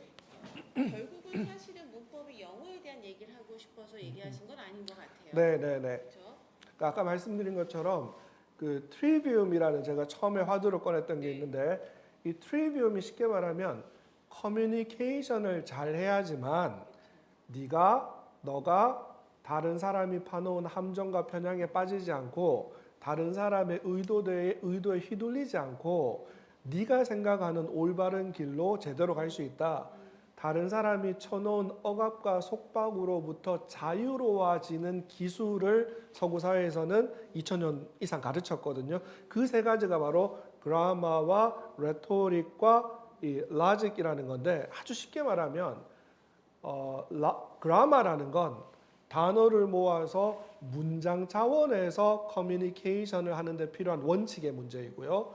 라직이라는 건 문장을 모아서 패러 패시지 차원에서 의사 전달을 할 때 지켜야 되는 원칙의 문제이고 레토릭은 이걸 다 합쳐서 내가 심지어 약간 감정에 호소하는 부분, 약간 권위 인격에 호소하는 부분까지 합쳐가지고 내가 적극적으로 상대편을 내가 원하는 방법으로 이끌어내는 설득하는 기술이거든요. 여기서 이제 처음에 우리가 시작하기 전에 잠깐 나누었던 얘기인데 여기서 조심해야 되는 게 내가 선한 의도를 가지고 올바른 의도를 가지고 상대편이 이게 정답인데 자꾸 바보처럼 이상한 행동을 하네. 그래서 올바른 방향으로 이끌어줘야지라는 선한 목적을 가지고 레토릭을 사용하면 괜찮은데 문제는 이 사악한 사람들이 상대편의 이익에 손해가 됨에도 불구하고 자기 이익을 위해서 여러분들을 억압과 속박과 편향에 빠뜨리는 툴로 악용하는 경우가 있거든요. 그러니까 거기에 미화시켜.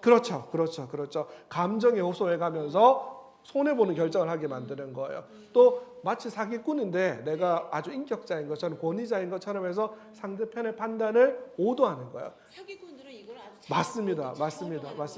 그래서 그 사악한 사기꾼들에 걸리지 않기 위해서 소극적으로는 오류와 편향에 덫에 빠지지 않기 위해서 우리가 깨어 있어야 되는 거고요. 적극적으로는 모든 사람들이 내가 심지어 합리적인 사람에게는 논리에만 호소하면 되지만 비합리적이고 이해 못하는 사람에게 그러니까 학원 원장님들의 기준으로는 이게 정답인데 합리적으로 설명해서 부모들이 공감해주면 이해 좀 제일 좋은 거고 근데 그게 안 되면 아무리 설명해도 못 알아듣는 분들이 있으면 감정에도 호소해야 되겠죠.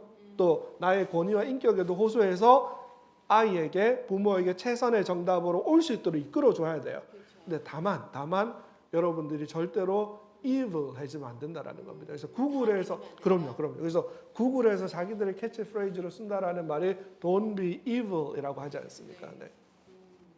일상에서 정말 우리가 이거를 비일비재하게 맞습니다. 그리고 이제 말이라는 게 전달을 할 때 논리적으로 좀 아다르고 어다르다고 그거 하나에 따라서도 상대방의 감정이 왔다 갔다 하고 네. 그리고 이거 정말 이건 중요한 것 같아요. 맞습니다. 말을 잘한다라는 건 결국은 생각을 잘해야 되는 맞습니다. 거니까. 그래서 오늘 우리가 배워야 되고 얘기하고 싶은 하두는 단순하게 말이 아니라 이것도 전략적으로 우리가 잘 파악을 해서 준비를 하고 훈련을 하면 맞습니다.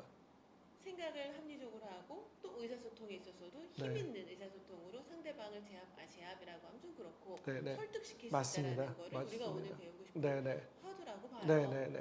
네, 자, 그래서 우리 박사님께서 얘기를 이 편향에 대한 게 지금 오늘 15가지가 책에 있었고 그 중에서 4가지를 얘기해 주셨어요. 근데 오류도 다 15가지를 책에도 넣으셨지만 일반적인 그 심리학 오류 책에서 보면 100가지가 넘는 오류를 해가지고 나오기도 하더라고요. 그러니까 어떻게 분류하느냐에 따라 더 세분할 수도 있고 크게 묶을 수도 있는데, 그러니까 이게 책에 따라서 학자에 따라서 분류가 다 다르거든요. 근데 그래서 제가 당부드리고 싶은 건 용어에 집착하지 말고 다만 그 용어를 통해서 어떤 저자든 어떤 책이든 전달하고자 하는 의미를 받아들이는 게 중요하고, 제가 이제 한 15가지는 전체를 15가지로 그룹핑을 한 거고요. 예를 들어서 100가지로 구분한다라는 거는 전체를 더 세분화해서 100가지로 한 겁니다. 네.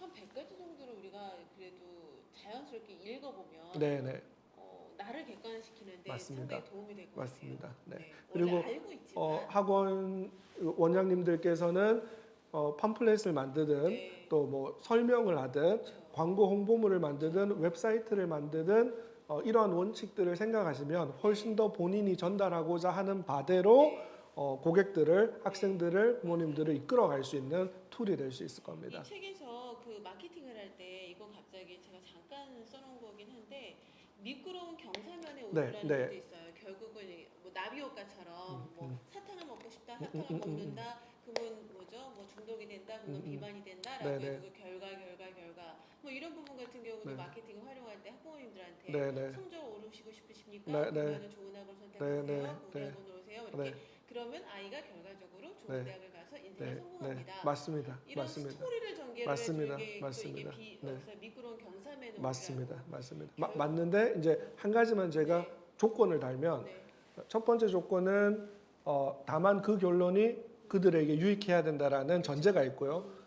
만약에 그 결론이 유익하지 않았는데 그렇게 경사면의 오류로 상대편을 이끌어가게 되면 나중에는 더 큰 반감이 생기게 됩니다. 그래서 아까 레토릭이라는 3가지 중에 이성에 호소하는 경우, 그리고 감성, 인격, 감성과 인격에 호소하는 경우는 설득의 힘은 센데 그게 만약에 사악한 의도에 의해서 내가 당한 걸 알게 되면 이후에는 훨씬 더 큰 반감이 일어납니다. 그래서 반드시 합리와 이성에 따라서 설득하는 게 전제된다라는 전제하에서 이 감성과 인격을 이 서포트로 붙이는 게 훨씬 더 바람직합니다. 그런데 일반적으로 설득을 할 때는 나의 주관적인 어떤 목표를 위해서 얘기를 하니까 어쩔 수 없이 오류와 편향을 사용할 수밖에 없는 것 같아요. 네네네. 그렇죠? 저도 박사님을 이 자리에 네. 앉히기까지 어떤 우리 박사님 오류에 빠지게끔 그런 얘기를 먼저 하면서 이게 결국은 이제 설득의 힘이고 말의 힘이지 않을까라는 생각이 들고요. 다만 그 결과가 많은 사람들한테 유익을 주니까 그 전제가 있으니까 그래서 기쁜 마음으로 저도 왔고 또 이렇게 세미나를 하게 되어서 저도 기쁘고 저도 포인트 그거죠. 맞습니다. 박사님의 그 훌륭한 재능을 많은 사람들과 함께 공유하게끔 맞습니다. 이걸 저는 이제 연민의 오서라는 거거든요. 뭐 누구나 사람은 그러니까 착해지고자 하는 의도가 있거든요. 그런 거죠 일종의. 자, 이것 중에서 우리 박사님께서 쓰지 않은 몇 가지 얘기를 제가 더 갖고 왔어요. 인신공격의 오류는 뭐 이거는 워낙 맞습니다. 엄청 유명한 얘기죠. 일반적으로 우리가 또 많이 쓰는 거죠. 그래서 우리가 잘 아는 것처럼 왜 흔히 메시지가 공격되지 않으면 메신저를 공격하라 그러잖아요. 그러니까 정치인들이 흔히 토론할 때 많이 써먹는 얘기잖아요. 우리가 쉽게 당하기도 하고, 그러니까 이게 오류라는 걸 누구나 알고 있지만 사실 현실에서 누구나 또 이 오류에 빠지기도 하는 거죠. 어떤 사람의 주장을 보기보다 그 주장을 하는 사람의 도덕적인, 인격적인 흠결을 공격함으로써 무너뜨리는 거죠. 뭐 대표적인 것 중에 그 인용해 오신 것처럼 네. 밀턴 프리드만이라는 사람은 시카고 대학의 경제학 교수를 하셨고 노벨 경제학상을 받았던 유명하신 분인데, 그러니까 이분은 흔히 신자유주의의 아버지라고 불리우는 분이에요.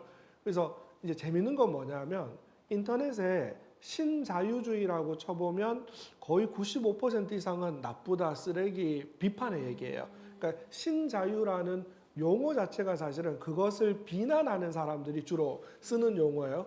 근데 이제 신자유주의를 비판하는 쪽, 예를 들어서 케인즈를 따르는 사람, 아까 또 마이클 제이 샌델 교수 같은 분들은 밀턴 프리드만을 비난하는 사람들이 많은데 그 비난하는 이유 중에 하나를 뭐로드냐 하면 예전에 칠레가 군부 쿠데타가 일어났는데 그 군부 쿠데타가 일어났던 칠레의 경제 자문의 역할을 했던 사람이 바로 이 밀턴 프리드만이거든요. 그래서 밀턴 프리드만을 뭐라고 비난하냐 하면 너는 독재자를 도와줬던 사람 아니냐? 너의 주장은 독재에 부역하는 거야. 이렇게 말하거든요. 근데 이건 전형적인 사실은 논리적으로 문제가 있어요. 많은 사람들이 거기에 혹하긴 하지만 따져봐야 되는 건 뭐냐면 밀턴 프리드만이라는 사람이 칠레에 권고해줬던 게 뭐냐면 국가가 규제하고 통제하기보다는 시장이 더 많은 역할을 할 수 있도록 시장에게 더 큰 역할을 해야 된다라고 권고를 해줬거든요.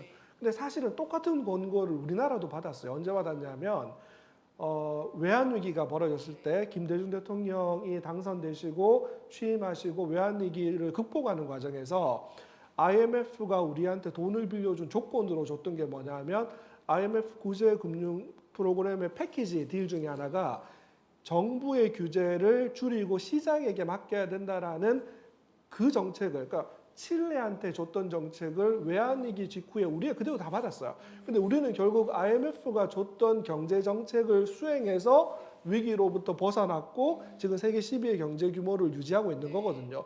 다만 당시 IMF의 경제 정책에 대해서 비난하는 의견은 늘 있어요. 누가 비난하냐면 아까 말씀드렸던 케인즈를 따르는 사람들을 비난하는 분들이 있고 또 지지하는 분들은 그래서 우리가 극복한 거다.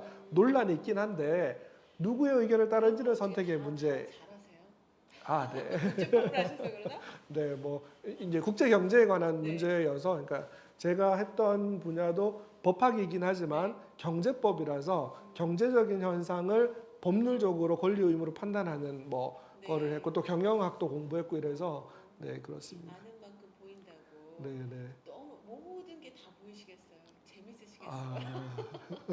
뉴스를 딱 봐도 우리는 그냥 그렇다라고 헤드라인을 보지만 우리 박사님 같은 경우는 그걸 보면서 그 행간에 숨은 모든 그런 조작된 뭔가 의도들이 또 보이시겠어요? 네, 이게 약간 뭐 나쁜 직업병이죠. 마치 망치를 들고 있는 사람은 몸만 보이는 것처럼. 그러니까 그러실 것 같아요. 네. 네, 우선은 그럼 그 다음에 인신공격은 뭐 물론 이제 너무 이렇게 헤비하게 큰 주제로 가긴 했지만 일반적으로 맞습니다. 우리 일상생활에서 너무 비일비재하니까 자녀와 엄마 사이에도 많이 일어납니다. 자녀 아빠 사이에서도. 맞아. 엄마는 그래서라고 해서 맞습니다. 개인적인 공격을 하는 거 이건 정말 하면 안 되죠. 맞습니다. 이것만 안 해도 우리가 좀 더 평화롭게. 근데 문제는 인간의 본성이 저기에 너무 혹한다라는 거죠. 강력한 파워를 가지고 있다라는 거죠. 맞습니다.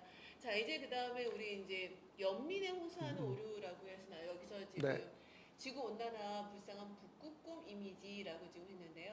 네, 연민에 호소하는 거에는 뭐가 있을까요? 네, 우리가 이성적으로 합리적으로 옳다 그르다라는 사실관계를 따지고 의견의 근거가 있는지를 따지지 않고 감정에 호소받는 경우가 굉장히 많거든요. 그 대표적인 게 알고라는 분이 썼던 책 그리고 만들었던 다큐멘터리 영화 잘 아시는 것처럼 불편한 진실이라는 책과 영화가 있는데 그게 특히 영화로 만들어져서 세계인들한테 어필하게 된 결정적인 계기가 그 영화에 보면 북극곰 애니메이션 이미지가 나오는데 북극곰이 얼음에서 떨어졌는데 다시 얼음에 올라가려고 봤더니 얼음이 다 녹아서 당황해하는 그 곰의 이미지가 나오거든요.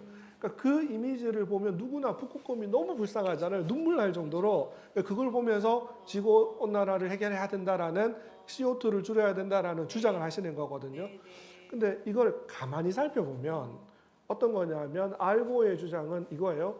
지구 온난화가 심각합니다. 네. 따라서 우리는 네. CO2를 이산화탄소를 줄여야 합니다라는 주장인데 네. 이 주장에 오류가 하나 있어요. 무슨 오류가 있냐면 지난 100년 동안 지구의 온도가 상승한 건 사실입니다. 네. 그리고 지난 100년 동안 온난가스라고 그린하우스 가스라고 해서 바로 그린하우스 가스가 상승한 건 사실입니다. 네. 그러니까 그린하우스 가스라는 게 바로 그린하우스 이펙트를 만드는 가스이거든요. 100년 동안 지구의 온도가 올라갔고 100년 동안 그린하우스 가스가 늘어난 건 사실인데 여기서 빠진 게 있어요. 이 둘의 관계가 원인과 결과라는 인과관계인지 아니면 우연히 같이 일어난 상관관계에 불과한지가 빠져 있거든요. 근데 그냥 갖고 온 건지. 그렇죠, 그렇죠. 이분의 주장은 뭐냐면 그린하우스 가스가 늘어나서 그린하우스 이펙트가 일어났다는 맞는데 빠진 게 뭐냐면 CO2가 과연 그린하우스 가스인가에 대한 과학적 논쟁이 아직 끝나지 않았습니다. 그런 거 없이 네네. 이미지적으로만 네, 본인의 주장을 펼치기 맞습니다. 위해서 갖고 왔다. 맞습니다. 간단한 사례 같은 경우로 만약에 범죄 같은 경우 네.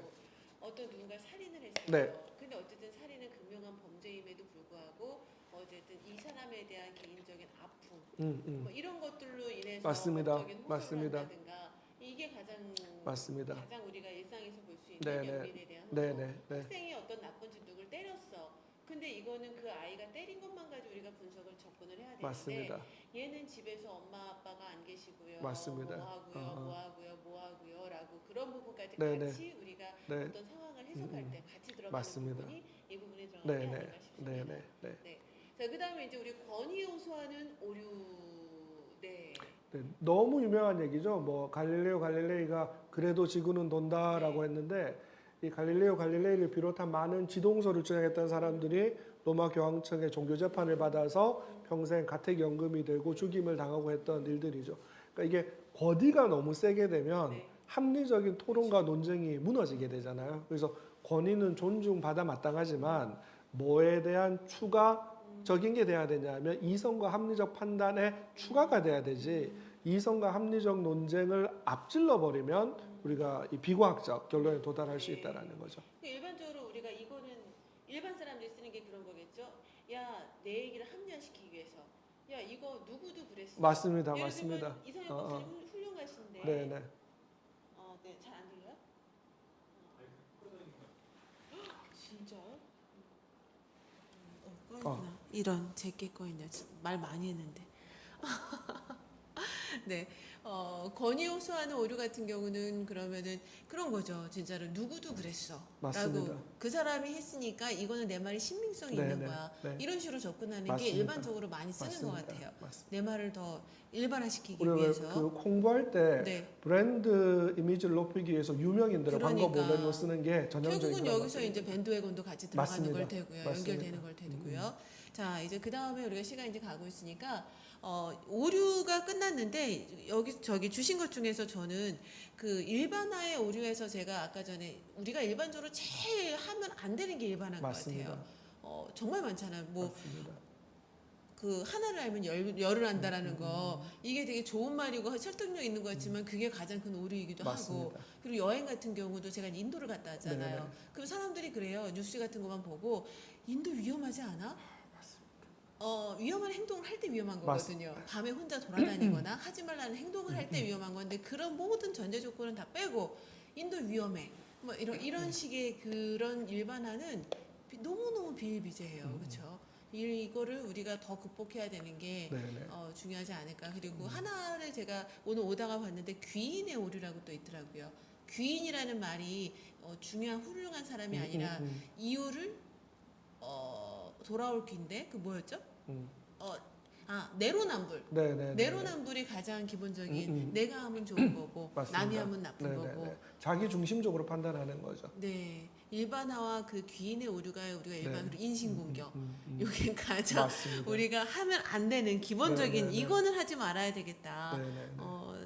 오히려 입장을 남에게 있어서 이해하려고 해야지 무조건 내 위주로만 생각하는 거 이게 가장 적을 만드는 게 아닐까. 이렇게 하면 주변에 사람이 아무도 없어질 겁니다. 자, 이제 편향으로 들어가겠습니다. 네. 자, 여기서 친화도 편향. 네, 아주 쉽게 말하면 네.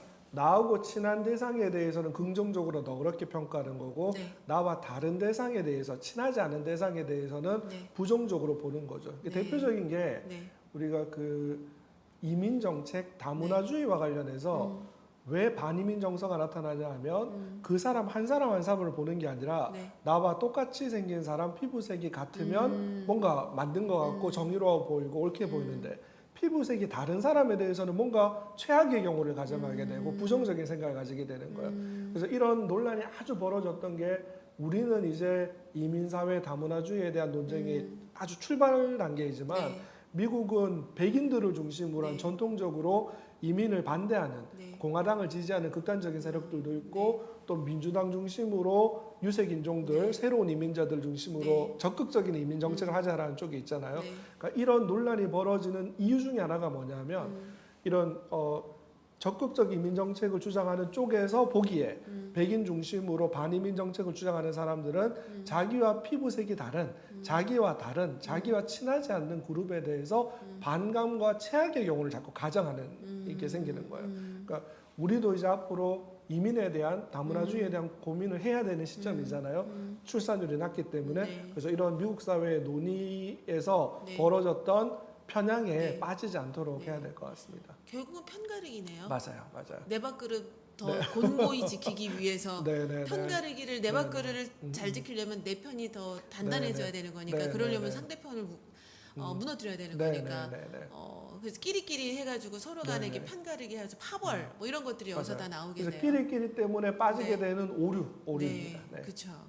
네, 이제 그 다음에 가용성 편향. 네. 네, 이거 여기서 할 말이 많이 있을 것 같아요. 가용성이랄까 이 블랙스완을 네, 블랙스완도 여기 네. 해당되는 거고요. 그러니까 흔히 availability bias라고 하는데 available 네. 하다라는 건 지금 이용할 수 있는 거잖아요. 네, 네. 그 한자로 이제 가용이라고 그쵸. 번역해서 쓰는데 가용성 편향이라는 건 그러니까 누구나 인간의 공통된 태도 중에 하나가 내가 접근 가능한 정보만을 기반으로 의사결정을 내리는 경향이 있는 듣고 거죠. 싶은 것만 듣는다. 네네. 그래서 이제 듣고 싶은 것만 듣는다기보다 네. 뭐냐면 내가 보는 세상이 전부라고 생각하고 네네. 내가 가지고 있는 정보만을 기반으로 판단을 내리는 거예요. 그러니까 대표적인 게 유명한 비유가 소크라테스의 동굴우화라는 게 동굴에 갇혀 있는 사람이 벽면을 쳐다보는데 태양의 그림자가 네, 있잖아요. 이 사람은 묶여서 그림자만 보니까 자기가 보는 정보만 진실이라고 생각하니까 그게 세상에 다라고 생각하잖아요.